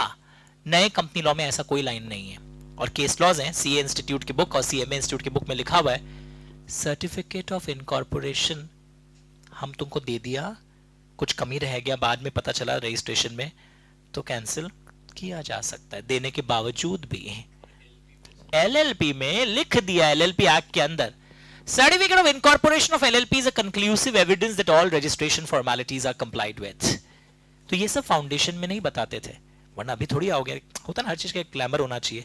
टेबल बाजू बाजू में अपना क्रिएट कर लो, वापस एक एमसीक्यू है ये सारे, हाँ मतलब सेम में कर लो, ऐसा टैबुलर डिफरेंस पूछेगा नहीं, एमसीक्यू ब्रैकेट लेफ्ट साइड में लिखना, जो हाई फाई एमसीक्यूज जब आते हैं ना, केस स्टडी बन के आ जाता है 4 मार्क्स का, तो आप एक अलग लेवल पे होंगे, आपके लिए एकदम ये एकदम लगे अरे आता है, मेरा कॉन्सेप्ट क्लियर है इस चीज में। कंपनी में क्या लिखोगे, बताओ क्या लिखोगे? कंपनी में लिखोगे certificate of incorporation given by CRC. अच्छा एक चीज बताएं, एक मिनट स्टॉप राइटिंग, एलएलपी का भी सर्टिफिकेट ऑफ इनकॉर्पोरेशन कौन देता है? सीआरसी। क्योंकि आपको बता दूं, आपने नाम सुना है मिनिस्ट्री ऑफ कॉर्पोरेट अफेयर्स, वो कंपनी को भी गवर्न करता है, एलएलपी को भी गवर्न करता है। नहीं सर रॉन्ग है, रजिस्ट्रार ऑफ फर्म्स होता है तो पार्टनर्स लोग के लिए, सही बोला, वो फर्म के लिए होता है जो इंडियन पार्टनरशिप एक्ट के अंदर बनते हैं। तो यहां पे क्या लिखेगा जल्दी बताओ? सर्टिफिकेट ऑफ इनकॉर्पोरेशन इज, बोल नहीं पा रहा हूं, given by CRC is NOT block letters में, is not a conclusive evidence, is not a conclusive evidence. Certificate of incorporation given by CRC is not a conclusive evidence that registration formalities, is not a conclusive evidence that registration formalities are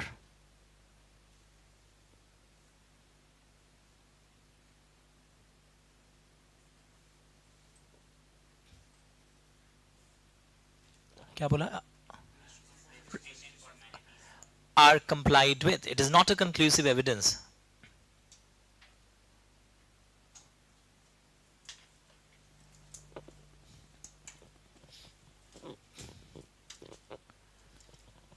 language मिला?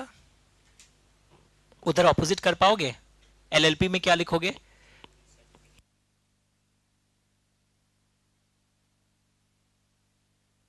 Certificate of incorporation, अपने आप लिखो, is को इस बार grinning से underline करो, ताकि मतलब इस बार है अ कंक्लूसिव एविडेंस। एक बात बोले, डोंट टेक इट अदरवाइज, जो दिल्ली पुणे और बैंगलोर स्टूडेंट्स में एक जज्बा होता है, तुम लोग में भी है, बस जगाना जरूरी है। उन लोग पता है रिजल्ट आने के पहले भी लॉन्गर टर्म को टारगेट करता है, जयपुर में भी, कि सपोज मैं एग्जांपल ले रहा हूं, अगर आप एग्जाम नवंबर 2026 में दे रहे हैं या आप एग्जाम मई 26 में दे रहे हैं, तो मई 26 के बच्चे ना जुलाई एंड तक भी बहुत पढ़ लेते हैं, नवंबर 26 के बच्चे भी जनवरी एंड तक बहुत पढ़ लेते हैं। तो आपको भी बोल रहे हैं, हंसने दो, कैलकाटा का एक थोड़ा सा एक प्रॉब्लम है, सिटी ऑफ जॉय नाम सुना है ना, हम लोग बहुत कूल कर रहे हैं, बाद में यही तो घूमने फिरने का, गलियों में घूमने का टाइम है। नहीं, जब लोग गलियों में घूम रहे होते हैं ना, उस समय तुमको अपना सुरंग सक्सेस के लिए अलग बनाना पड़ता है, भीड़ से हटके। बाद में सब जो करेगा हम भी वही कर लेगा, खुद का बुद्धि है या बेच दियो। था 2012 तक, थोड़ा सिनेरियो चेंज हो गया, western part of the country has overshadowed us. Otherwise हम लोग थे फेमस। और पता है हम लोग रिसर्च कर रहे थे, इसका मेन कारण क्या हुआ पता है? फिजिकल बैचेस हम सारे टीचर्स के खाली हो गए, सारे क्या हो गए, ऑनलाइन मोड में चले गए। तो ऑनलाइन से एवरेज स्टूडेंट्स जो होते हैं अपना, वो तुमको अब असेस करना होगा। जो एकदम 97-98% वाले, उनका तो कोई फर्क नहीं पड़ रहा है, बट जो नॉर्मल बच्चे हैं, जो को टीचर के आंख के शर्म से परफॉर्मेंस थोड़ा बेटर हो जाता है, वो भी रैंक लाएगा, उन लोग पूरे डूबते जा रहे हैं। तो let us reverse this scenario this time. बार बार बोल रहे हैं फिर भी लोग आएगा नहीं, क्या हाल है, आ ही जाते, आधा घंटे तो दूर था घर, कैलकाटा में तो ट्रैवलिंग ही नहीं है, स्टेट डेवलपमेंट ही नहीं हुआ ना, छोटा सा स्टेट है, 1 घंटा में आप एयरपोर्ट से टॉलीगंज तक पहुंच जाते हैं। It's a very small state, यहाँ गांव ज्यादा है, city is very small. Delhi Bombay में तो पता, मैं टैक्सी वाला को पूछता हूँ पास है क्या, हाँ सर पास ही है, कितना टाइम लगेगा सर, 1 घंटा। 1 घंटा इज कंसिडर्ड एज पास। हम बोला कितना टाइम लगेगा सर, थोड़ा ट्रैफिक है, बोला पहुंच जाएंगे सर, 2 घंटे में पहुंच जाएंगे। बोला है ऐसा भी, मतलब 2 घंटे is also normal there in Delhi and Mumbai. Mumbai is very bad. सोचो तुम तो एक अच्छे शहर में हो, लाइफ ईजी है, हाँ मतलब हाँ यहाँ 2-3 चीज अच्छा है, करप्शन कम है कंपैरेटिवली, रात को भी कम है कंपैरेटिवली, करप्शन मतलब वो रास्ते में छीना झपटी वो सब कम है, उस करप्शन का बात कर रहे हैं। हाँ बाकी करप्शन तो अब क्या बोले, मतलब आपके घर में जो अच्छे डिपार्टमेंट में वो सब अच्छे हैं। If someone from your house is MLA और in politics, they are doing good, but you should motivate others also. मतलब आपके यहाँ जो है सब अच्छे हैं। Come so certificate of incorporation के बारे में आज एक गजब 2 बात पता चला, जो आपको पता है ये बाकी बुक्स में रहेगा पर अंदर में रहेगा। हम ओपनिंग में क्लैरिटी दे दिया कि सर्टिफिकेट ऑफ इनकॉर्पोरेशन कौन देता है, सीआरसी। दोनों का ही कौन देता है, सीआरसी। दोनों एक्ट्स को गवर्न कौन करता है, एमसीए। दोनों में मेन स्ट्राइकिंग फीचर क्या है, बॉडी कॉर्पोरेट। पर 2 फर्क पता चला, वहां कंक्लूसिव एविडेंस है, यहां नहीं है। वहां प्री इनकॉर्पोरेशन कॉन्ट्रैक्ट्स को रेटिफाई नहीं कर सकते सर, पर जो हम लोग कर लिए कंपनी के बिहाफ में अच्छा काम, उसका एक तरीका बताया था। क्या तरीका था बताओ? डेट चेंज करके नया टाइपिंग करा के फ्रेश कॉन्ट्रैक्ट दिखा दो, सेम चीज रख लो, दिखाओ कि बाद में एंटर हुआ है। पर रेटिफाई का मतलब क्या होता है, पुरानी चीज को वापस से पुनःवृत्ति, उसको स्वीकृति प्रदान करना। That is you are getting it approve letter on, that's the फर्क। Are you understanding? लंबा सांस लो। तो बोला ना बेसिक्स भी करना जरूरी है। कई लोग क्या सोचता है, ये तो फाउंडेशन वाला, कहां दोनों फाउंडेशन में था, ये चीज नहीं था। अब इंटर में एलएलपी के अंदर है, पर उसको हम क्या किया, कंपनी लॉ के अंदर ही इसको पहला एंट्री पॉइंट पे इसको आपको ठप्पा लगा के एकदम क्लियर कर दिया। लंबा सांस, आओ जल्दी से बोर्ड पे देखो, ये आप लोग फाउंडेशन 11-12 में पढ़े थे, फिर पढ़ाते हैं। बॉडी कॉर्पोरेट वर्ड सुना है कभी लाइफ में? बॉडी कॉर्पोरेट, ए बच्चा लोग, ए बॉडी लोग। और एक वर्ड होता है कंपनी। बॉडी कॉर्पोरेट एक ब्रॉडर टर्म है, इसके अंदर इंडियन कंपनी भी है, इसके अंदर फॉरेन कंपनी भी है, इसके अंदर एलएलपी भी है। तो अगर मैं बोलूं, एक बचपन का एक लाइन है, आंखों में आंसू आ गया आज भी, every contract is an agreement but every agreement is. तुम लोग भी पता है, जूनियर्स के सामने भी 12th क्लास के बच्चे आएंगे ना, तुम्हारे से 1-1.5 साल जो जूनियर होंगे, भैया लॉ कैसे पढ़ना है, I was also good in law. Sir याद है आपको भैया, अभी भी कुछ सुनेगा, all contracts are agreements but all agreements. बस एक ही लाइन सीखा है पूरे लॉ के 1 साल में, एक लाइन हर बच्चा सीखा है, ऑल। और एक सीखा होगा माइनर्स अग्रीमेंट, वॉइड अग्रीमेंट। और कई बार तो जूनियर्स के सामने गलत भी चमका देते हो, minor's agreement, void contract. Junior अगर थोड़ा सा भी होशियार होगा, लगाएगा उल्टा हाथ का, क्या उल्टा पुल्टा सिखाएं। Minor's agreement is not void contract, it's void. ये सब कॉन्ट्रैक्ट एक्ट और सीएमए में फिर से है, फिर से हम लोग करेंगे। पर तुम लोग सुनो, बॉडी कॉर्पोरेट एंड कंपनी का कॉन्सेप्ट क्लियर है? एक लाइन कॉपी में बस लिख लो, body corporate is a broader term than the term company. आज के क्लास से एग्जाम में क्वेश्चंस वो 2 आएंगे जो मैंने वो एमसीक्यू लिखवाए थे ना, वो दोनों धांसू एमसीक्यू इन केस स्टडी है। तो जो लोग ये वाला क्लास ऑन करता है, पता ऑफ भी करते, कई लोग ऐसे डिसाइड करते हैं, भाई गूगल ड्राइव वाले लोग, ये इजी लग रहा था हमको, तुम ही बनना भैया, टीचर बन जाता रे। थोड़ा सा शुरू का सुन लिया, वो कंपनी वंपनी हो रहा, बंद कर दिया। ये अंदर का जब क्वेश्चन आएगा, आपका तो पढ़ाया हुआ नहीं आया, मैं वीडियो का क्लिप्स दे दूंगा आपको काट काट कर, क्या चीज पढ़ाया हुआ था। तो क्या लिखोगे, body corporate is a broader term than the term company, is broader than the term company. हाँ बोलो बाबू। अच्छा, जो घर से कर रहे हैं ना, मैं व्हाट्सएप खुला रखता हूं, मुझे व्हाट्सएप पे भेज दो ना, कोई क्वेरी अभी तक आया हो तो मैं व्हाट्सएप से आंसर दे दूंगा। मैं आपको साइमल्टेनियसली नहीं देखता हूं, व्हाट्सएप कर दो कोई छोटा भाई बहन के मोबाइल से। तुम लोग जो आज आए हो आना कोशिश करके, अभी तो मौसम भी बढ़िया है, जब तक कोई बहुत आपत्ति नहीं आ जाए जीवन में please come and do at the centre. Specially नए टॉपिक्स तो सेंटर पे पूरा याद करवा देंगे, रिजल्ट आने के पहले 7 अगर मिल गया तो हम लोग अलग लेवल पे पहुंच जाएंगे। बोलो बाबू। आ रहे हाँ। आएगा, वो सब पे आएंगे, wait for few days months. तो did you understand, body corporate is a broader term than the term company. Body corporate में सब आ जा रहा है, और भी आ सकता है, बट क्या कोऑपरेटिव सोसाइटी वर्ड मिला? कंपनी लॉ में cooperative society is not a body corporate, पर कोऑपरेटिव सोसाइटीज एक्ट कभी पढ़ोगे ना, वहां कोऑपरेटिव सोसाइटी को बॉडी कॉर्पोरेट माना है। बट हमारे कंपनी लॉ में ये सेक्शन 2 दिख रहा है, सेक्शन 2 ब्रैकेट को क्या बोलते हैं? Section 2 clause 11। मैंने बताया था ऐसे तो सब सेक्शन बोलते हैं, बट सेक्शन 2 के जो ब्रैकेट्स होते हैं उनको क्लॉज बोलते हैं। Section 2 clause 11, okay, it excludes cooperative society registered under any law. तो आज पूरे बैच का एक बैकग्राउंड क्लियर है। कोई अगर पूछे, सुनो एक टेक्निक सिखाता है, कोई फ्रेंड अगर ट्यूशन नहीं ले पाया कोई कारण से, तुम उसको पढ़ा दो, क्या प्रॉब्लम है, तुम्हारा प्रैक्टिस होगा। मैं पता है लॉ पढ़ाना कैसे सीखा, ऐसे कोई सपना नहीं था बड़ा होकर एक दिन टीचर बनूंगा और पैसा कमाऊंगा, बिल्कुल नहीं, एक्सीडेंटल। कैसे हुआ कि हम लोग 3 फ्रेंड्स थे, नवीन एंड रोशन, अभी टच में नहीं है, सब अपना अपना कहीं क्लासमेट्स थे। तो उन लोग को हम लॉ पढ़ाता था, उन लोग मेरे को अकाउंट्स पढ़ाता था। फिर एक और एक फ्रेंड था रिचर्ड चैंग लियू, वो फर्स्ट आए थे जेवियर्स में भी, आईटीसी में होंगे, आई am not in touch with him, वो कॉस्टिंग पढ़ाते थे घर आके। एंड मेरे घर में एक एक्स्ट्रा रूम था, तो वो कॉस्टिंग का टीचर बनना चाहता था। तो हम लोग उसको बोले तुमको तो बनना ही, हम लोग पे एक्सपेरिमेंट करो। हम लोग 6 महीना बाद एग्जाम दे रहे थे सीए फाइनल, तो ही used to teach costing to us and हम उन लोग को लॉ पढ़ाता था। तो लॉ पढ़ाते पढ़ाते हमको लगा कि आई एम एक्सप्लेनिंग वेल, तो बोला उन लोग बोला क्या पढ़ा रहा है, अच्छा पढ़ा रहा है, हम लोग को आएगा पढ़ने। इंटेंशन वाज ऐसे 25-30 लोग बैठे, वाह वाह करे, तारीफ करे, हम अच्छा पढ़ा, that was the only intention. फिर अब आता हुआ लक्ष्मी को कौन ठुकराया कि 25 से जब मल्टीप्लाई होते गया, तो देन आई रियलाइज्ड कि एक हुनर भी है, then we can teach and it continued. वरना पहले कोई वैसा सपना नहीं था कि मुझे को टीचर बनना है। Teaching was a passion and that passion get converted into profession. तो वैसे तुम क्या करो, अब से घर में सब कोई सुन लो, जैसे समझ के गया आज क्लास, तो उस फ्रेंड को मेरा ही डायलॉग्स दे दे के पढ़ाओ, देख कंपनी का मतलब लिमिटेड लायबिलिटी, तू समझा वापस, हंसना भी मन मन में, सर हमको भी ऐसे किया था, मतलब देख तेरा पर्सनल एसेट्स अटैच नहीं होगा। और देख दोनों को गवर्न एमसीए करता है, 1-2 दिन ट्राई करो, फीस कुछ मिले तो यहाँ रेमिट कर देना, अकाउंट नंबर बता देंगे।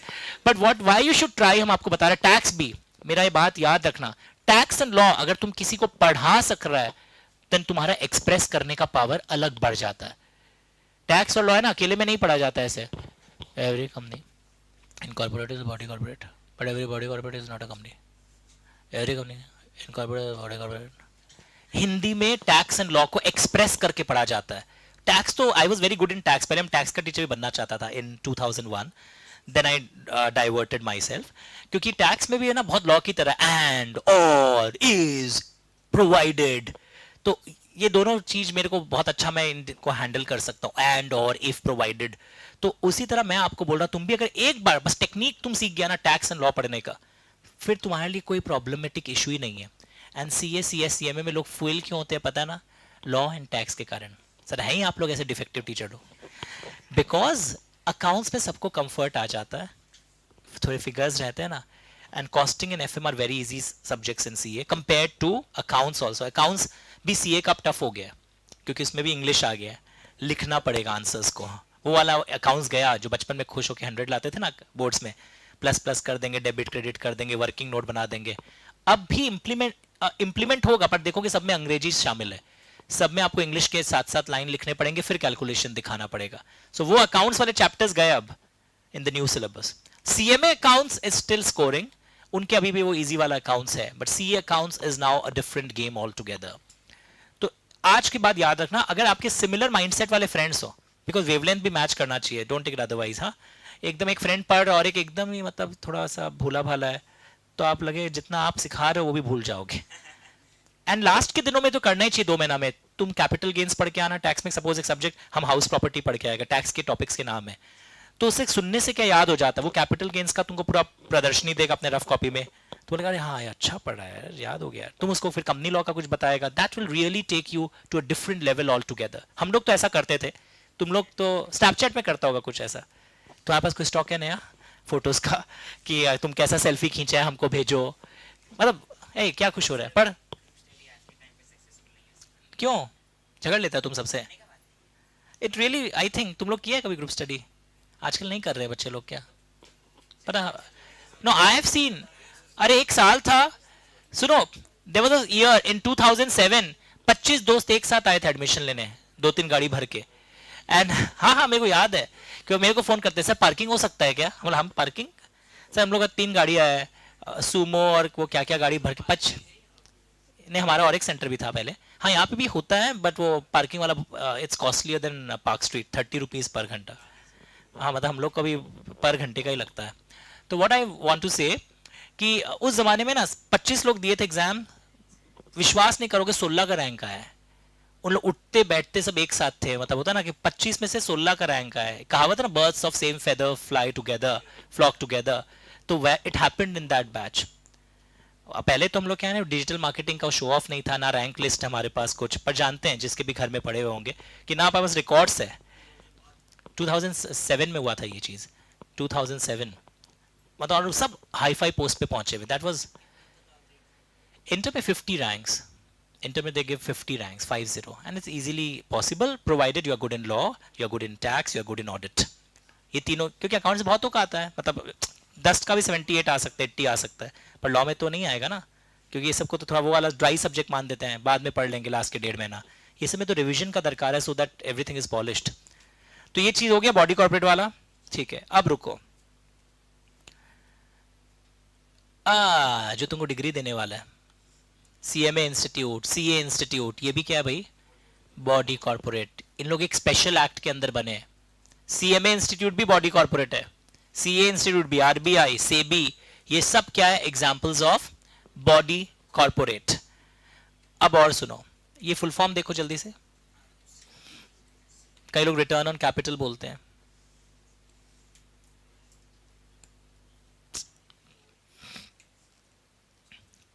ये कौन है? CLB कौन है? What do you understand by CLB? Company law board हट गया इस दुनिया से। स्विच बोर्ड सुना होगा, वाइट बोर्ड सुना होगा, डिजिटल बोर्ड सुना होगा, ये है कंपनी लॉ बोर्ड। ये हट के क्या आया? NCLT, national company law tribunal. अब सिलेबस का जान दिखाता है आपको, पूरा सिलेबस समझने के लिए एक बहुत इंपॉर्टेंट जान जो इंटर लेवल पे बहुत ज़रूरी है। आई एम जस्ट सर्चिंग, अगर मिल जाए मेरे को। हाँ यस मिलेगा, कैसे नहीं मिलेगा? पेज गायब हो गया, just a second.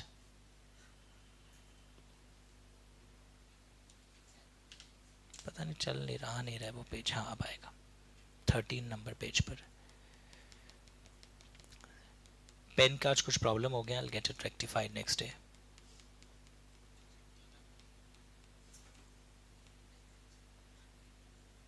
Just 3, 4, 5, 6, 7, 8, 9, 10. This is very important. बस ये करवा के आज रिलीज कर दूंगा। आपका नेक्स्ट क्या 130 है क्या? तब पढ़ाऊंगा अभी। लुक एट द स्क्रीन, छोड़ दूंगा, 30 मिनट्स काफी है एक बार कुछ खाने के लिए। अब ऐसे भूख का अंत नहीं है तुम्हारा। नहीं वो वहीं होगा। हाँ क्योंकि आज सामने अविनाश का क्लास था, वो कैंसिल करना पड़ा, तार हिल गया, मतलब क्लासरूम में। लुक हियर, ये बहुत इंपॉर्टेंट चीज़ है सबको। देखो अब इंटर लेवल पर इसका आइडिया होना चाहिए, फाउंडेशन में नहीं पढ़ाए थे ये चीज़। एक बोर्ड पर देखो सब, और एक रिक्वेस्ट करें, पहले का रीड कर लो, फिर कॉपी भी करवाएंगे। लेजिस्लेचर मतलब जानते हो, ये सिविक्स में पढ़ा था, पार्लियामेंट जो लॉ बनाता है। कंपनीज एक्ट कौन बनाता है? तुम लोग सिविक्स में है सिलेबस में, because I saw my son's book, civics में है ये सब। Have you? नहीं तो भी था, चैप्टर 1 है, क्लास 10 ICSE में। यूनियन लिस्ट सुना है कभी? CMA दीदी सुनिए, यूनियन लिस्ट, स्टेट लिस्ट। यानी यूनियन लिस्ट में जो मैटर्स लिखे होते हैं उन पे लॉ कौन बनाता है? पार्लियामेंट। स्टेट लिस्ट में जो मैटर लिखे होते हैं उन पे लॉ कौन बनाता है? State government. कॉन्करेंट लिस्ट वाले मैटर्स पर दोनों बनाते हैं। तो look at the screens, legislature, executive, judiciary. Can you get the words?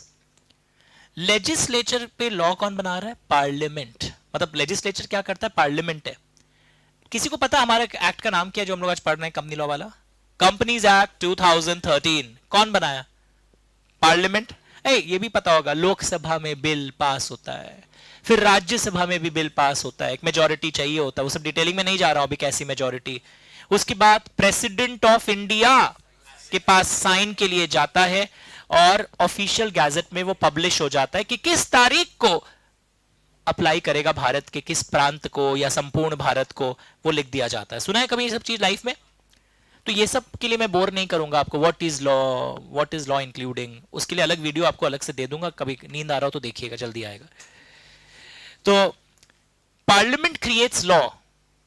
Companies act, पता है एक्ट के अंदर कई बार हम लोग पढ़ेंगे एमसीए के rules, ministry of corporate affairs के रूल्स।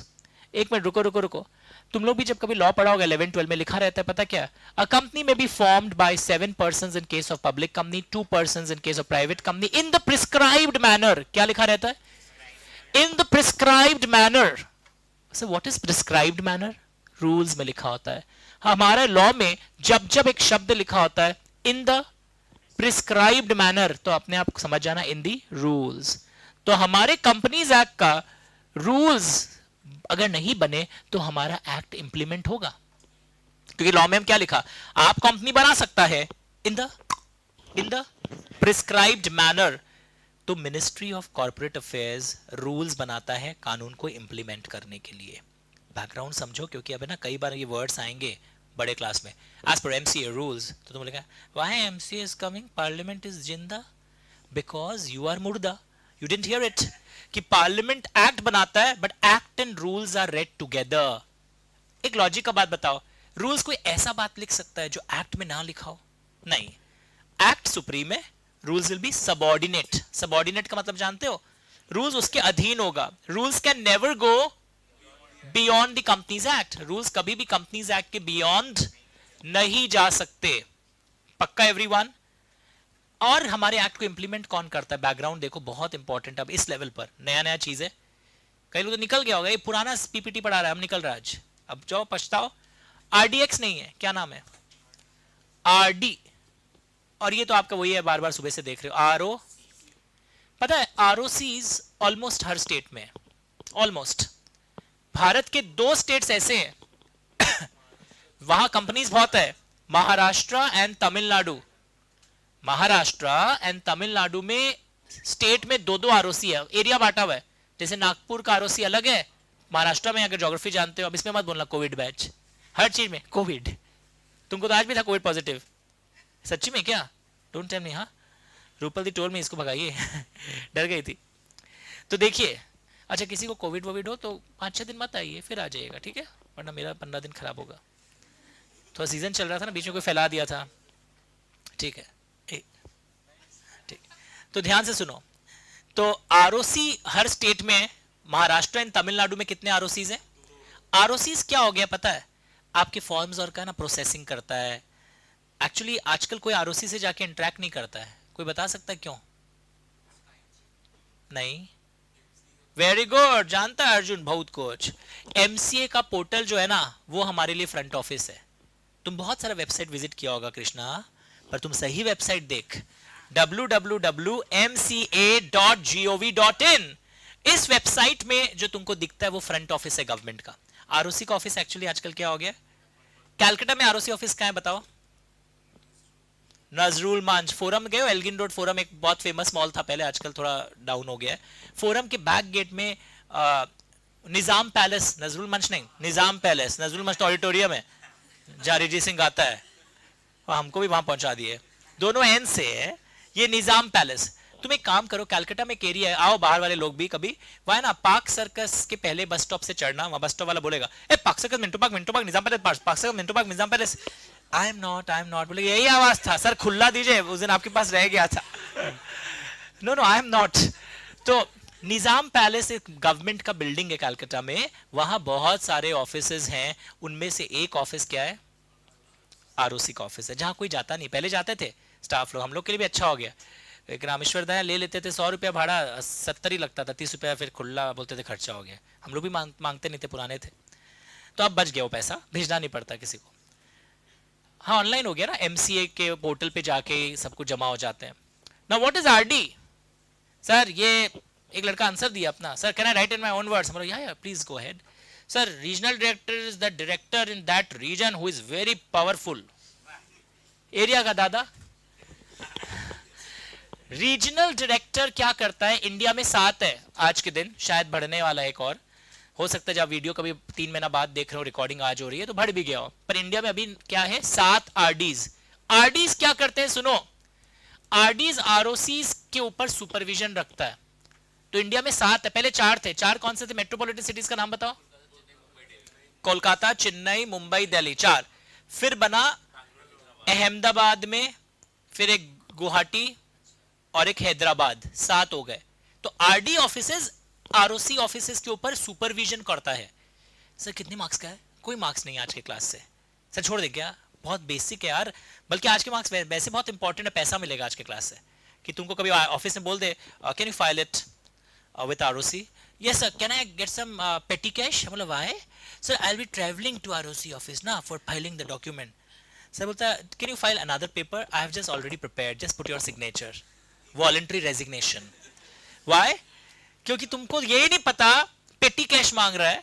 पेटी कैश क्यों चाहिए तुमको? एमसीए पोर्टल ऑफिस में कंप्यूटर्स है, बैठो और अपने क्लाइंट के बिहाफ में वो फॉर्म्स फाइल कर दो. तो आरओसी ऑफिस के ऊपर निगरानी कौन रखता है? आरडीएक्स नहीं, रीजनल डायरेक्टर. भारत में कितने हैं? 7 है. बैकग्राउंड पता चल रहा है ये सारा चीज. अच्छा पता है ये नॉर्थ ईस्टर्न स्टेट सुने हो? मणिपुर, इम्फाल, नागालैंड, मिजोरम, ये सब में ना एक प्रॉब्लम है. यहाँ उतनी कंपनीज नहीं है, फॉरेस्ट एरियाज ज़्यादा है. इनके हर स्टेट में एक एक आरओसी नहीं है. इनका ज़्यादातर काम है ना गुवाहाटी वाला आरओसी, शिलोंग वाला आरओसी करता है. If anyone from Assam here in Calcutta, इस बैच में कोई असम से आया, उन लोग को इसे पता होना चाहिए. जब अपने घर लौटोगे और अपना ऑफिस खोलोगे तो वहाँ पे पता बहुत अच्छा कमाई है. वहाँ के सीएस बहुत अच्छा कमाते हैं, क्योंकि आसपास का जितना भी स्टेट से जितनी भी लोगों की कंपनीज होती है सब कहाँ आती है? गुवाहाटी में आती है काम होने के लिए. तो there is a big scope. तुम लोग शिफ्ट मत होना, वहाँ वही लोग का पाँव जमेगा जो ऑलरेडी गुवाहाटी में जिनका जान पहचान है. But they are doing very well. मेरा एक फर्स्ट बैच था, I also use to teach in Guwahati. पहले मैं 3 सिटीज पहले लाइव जाके पढ़ाता था. हाँ सुना था, आई एम नॉट श्योर आया नहीं आया. आ गया क्या? तो Guwahati is doing very well. वहाँ पर मतलब वो 2008 में मेरा फर्स्ट बैच था गुवाहाटी में. एंड स्टूडेंट्स मतलब सब बड़ा बड़ा सीए बन गए वहाँ पर जाके. उसमें पतले पतले थे तो मोटे था. जब हम तो स्टूडेंट ही रह गए, they have expanded their offices, their physique. तो मैं क्या बोलना चाह रहा हूँ कि बहुत अच्छा स्कोप है वहाँ पर आपको नहीं जाना है, उन लोग को कमाने दीजिए वहाँ के लोगों को. तो क्योंकि वहाँ पर क्या होता है, सारे लोग कहाँ आते हैं? वो नेबरिंग स्टेट्स वाले गुवाहाटी में आ जाते हैं या कैलकाटा में भी आ जाते हैं.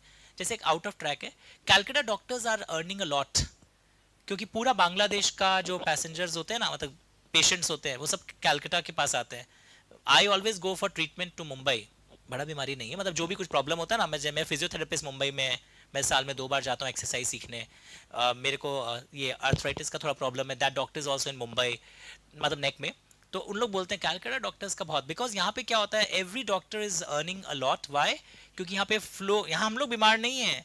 वो बांग्लादेश पूरा कहाँ आता है? आप अपोलो हॉस्पिटल जाइए, आपको लगेगा इंडिया में आप हैं या बांग्लादेश में. मतलब पूरा भर भर के वहाँ से आता है. तो north eastern part of India में प्रैक्टिस का स्कोप बहुत ज़्यादा है.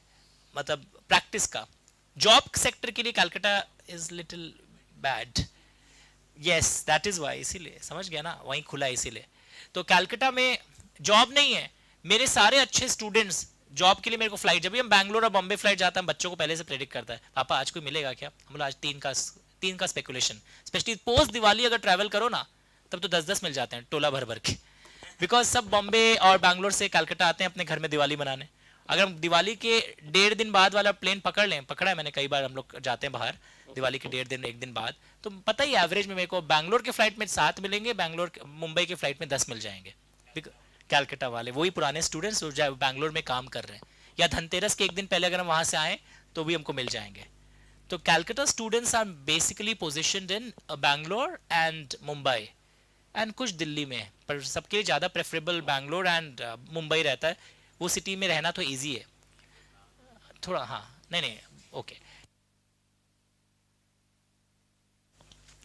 या अरे हम यहाँ कोई वो रीजनल डिफरेंसेस क्रिएट नहीं कर रहे. I am just telling about the scope.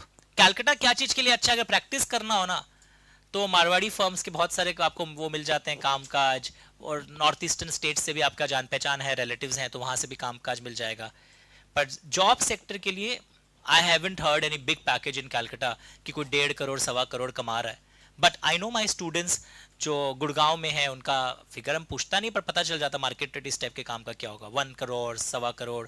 Mumbai वालों का 90 लाख 85 लाख. कैलकाटा वाला का भी अच्छा चल रहा है, 6 लाख 7 लाख साल का.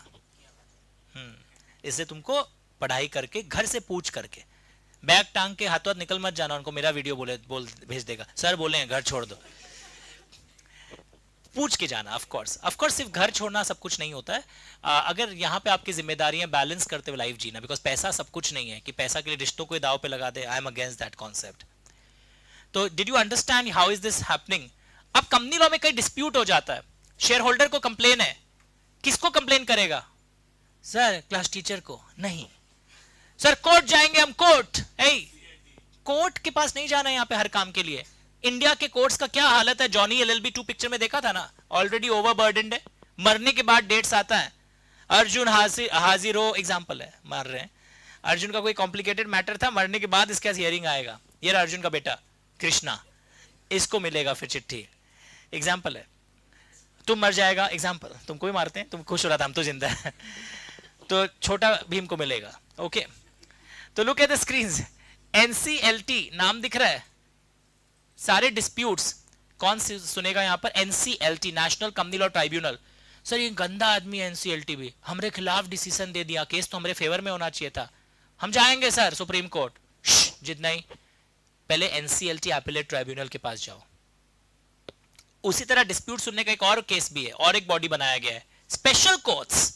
नॉर्मल कोर्ट नहीं है ये स्पेशल कोर्ट्स हैं, जो किसी कोर्ट को ये लेवल दिया जाएगा कोई क्रिमिनल ऑफेंस जब होगा. नॉर्मल मैटर्स कौन सुनता है? NCLT एंड NCLAT.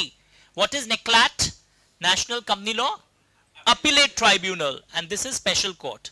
तो रुको, थोड़ा सा टाइम लगेगा, सब कोई मिलकर इसको पूरा कॉपी करो चार्ट को समझते हुए. अच्छा, लॉ कौन बनाता है? Stop writing. Who makes law? Parliament. पर कभी तुमने सिविक्स में सुना है दोनों हाउस ऑफ पार्लियामेंट में से एक भी सेशन में नहीं है? छुट्टी उट्टी चलता है ना, और लॉ बहुत जरूरी है देश के लिए. तो प्रेसिडेंट ऑफ इंडिया ऑर्डिनेंस बनाता है जो टेम्पररी नेचर का होता है. सिविक्स में था तो रे. Ordinance is a temporary law made by the president. अगर मैं सेंट्रल लॉ की बात कर रहा हूं, स्टेट गवर्नर का कोई अगर गवर्नमेंट का लॉ होगा तो गवर्नर ऑर्डिनेंस बनाएगा. तो चलो start writing everyone. Full screen. I will be back in 2 minutes. जल्दी लिखिए, समझ के लिखिएगा. इसे पहले नहीं लिखवाया, पहले समझाया फिर लिखवाया. इस चार्ट का नाम देखो, पूरे सिलेबस का जान है. फाइनल के बैच को भी पढ़ाते हैं हम लोग फर्स्ट डे. एडमिनिस्ट्रेटिव मशीनरी, पूरा कंपनी लॉ भारत में चलता कैसे है. तो ये फाउंडेशन में नहीं पढ़ाए थे आपको, उस समय दरकार नहीं था. फाउंडेशन में सीधा हम लोग टाइप्स ऑफ कंपनी पढ़ लेते थे.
एक बार ये वेबसाइट्स खोलो तो ई गैजेट का वेबसाइट का नाम चेंज हो गया, देखना शायद government in dot government in होगा शायद। ये वेबसाइट खोलो,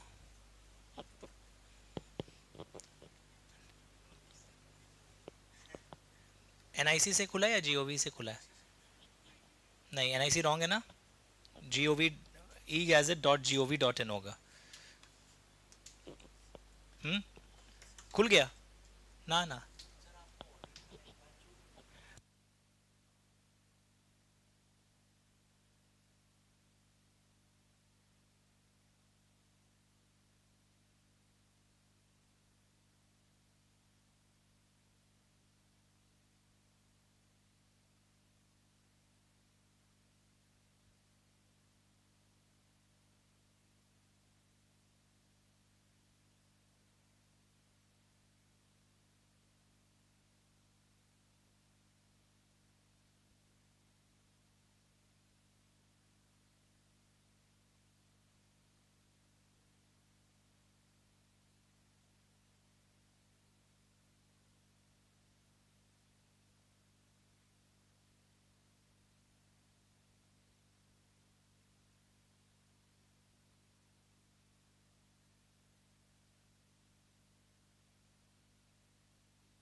ई गैजेट किससे खुला है?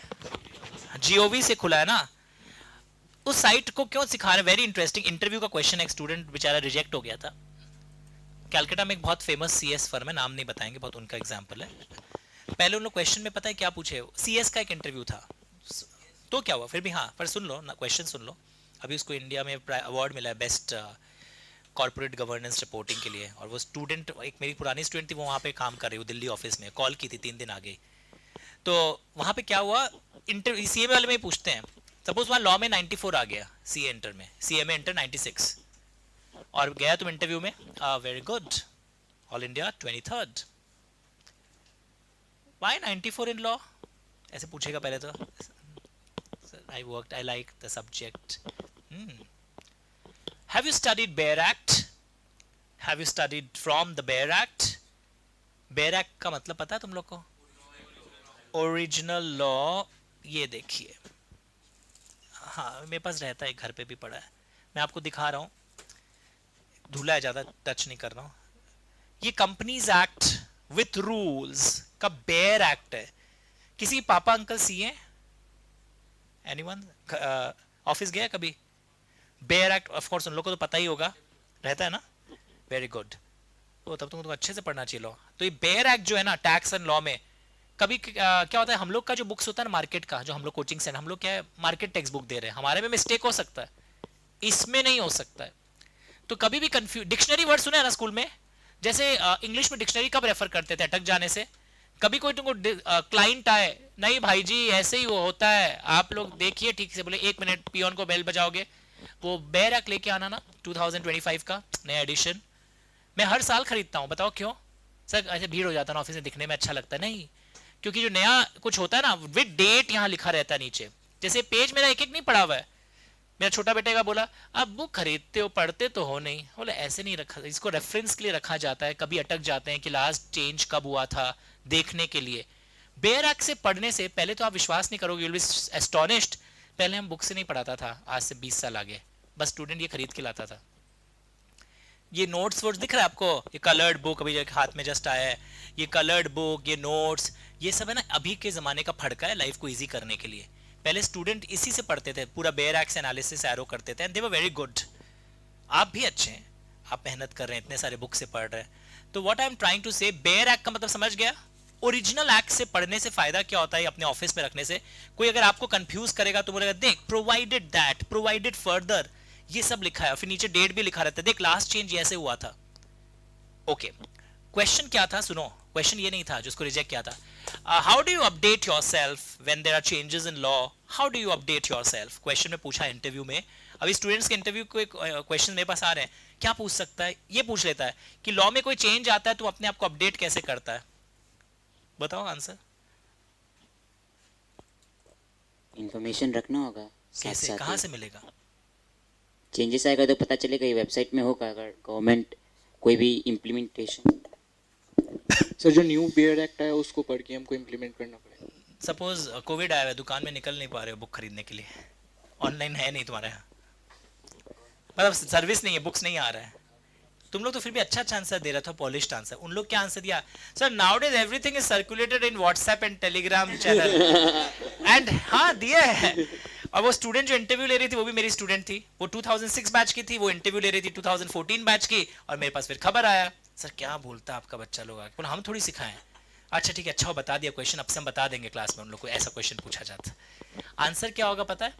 So will visit this site www.egazette.gov.in, तुम लोग भी आदत डाल लो, उसमें जाके फिर आप अपना जो सब्जेक्ट मैटर खोजना चाहते हो उसको डालना, फिर 2025 डालना, जो साल का चेंजेस कि लास्ट 8 महीने में क्या क्या चेंजेस आए। ये फालतू आंसर मत देना, सर व्हाट्सअप जिंदाबाद, सुबह सुबह आ जाता है गुड मॉर्निंग, हमारे कंपनी लॉ में ये चेंज आया। कई लोग करते भी ये सब काम ऑफिशियल, हमें ये बात सही है अंदर का बात कि पहले व्हाट्सएप से ही पता चलता है, बट आंसर देने के समय इतना चीप आंसर थोड़ी दोगे। Sir I follow the website, I follow these things and I get my self updated what is happening, understood? तो ये दोनों भी बहुत पॉपुलर चीज है कि जब भी तुमको कोई टैक्स में या लॉ में कोई कंफ्यूज करे, स्पेशली लॉ में, तो तुम इसके थ्रू भांडा फोड़ सकता है। मिस्टेक है .gov NIC की जगह नाम चेंज हो गया आजकल, तुमने खोला, सबने इसको खोल के देखिएगा, वेरी इंटरेस्टिंग। सो ये है आज का class, will be meeting again. कब है मेरा नेक्स्ट क्लास? कितने बजे? अभी 1:30 है क्या? पहले किसका है? अविनाश का। ओके, सो 1:30 टुमारो, कल प्रॉपर पढ़ाई होगा एंड बुक है ना फिर कल ही दे देंगे, आज ये तो अभी आया सैंपल है, अब बाकी बुक 10 मिनट में रास्ते में है, तो आज मत लो, पढ़ाया नहीं आज तो मैंने book. So I will give the book tomorrow, कल रिसेप्शन से बुक कलेक्ट कर लीजिएगा जो लोग सेंटर पे आ रहे हैं, इनफैक्ट आ ही जाइए, बाकी लोग भी बुक कलेक्ट करने के लिए कल क्लास कर लीजिएगा। बाय। हाँ पूछ लेना if someone wants to collect, और वो बोलता रहा है 15 मिनट में पहुंच रहा, पर कैलकाटा है ना, 15 मिनट मतलब कि अभी कलेक्ट ही नहीं किया होगा रेलवे स्टेशन से, ये तो कोरियर से आया है। चलो बाय।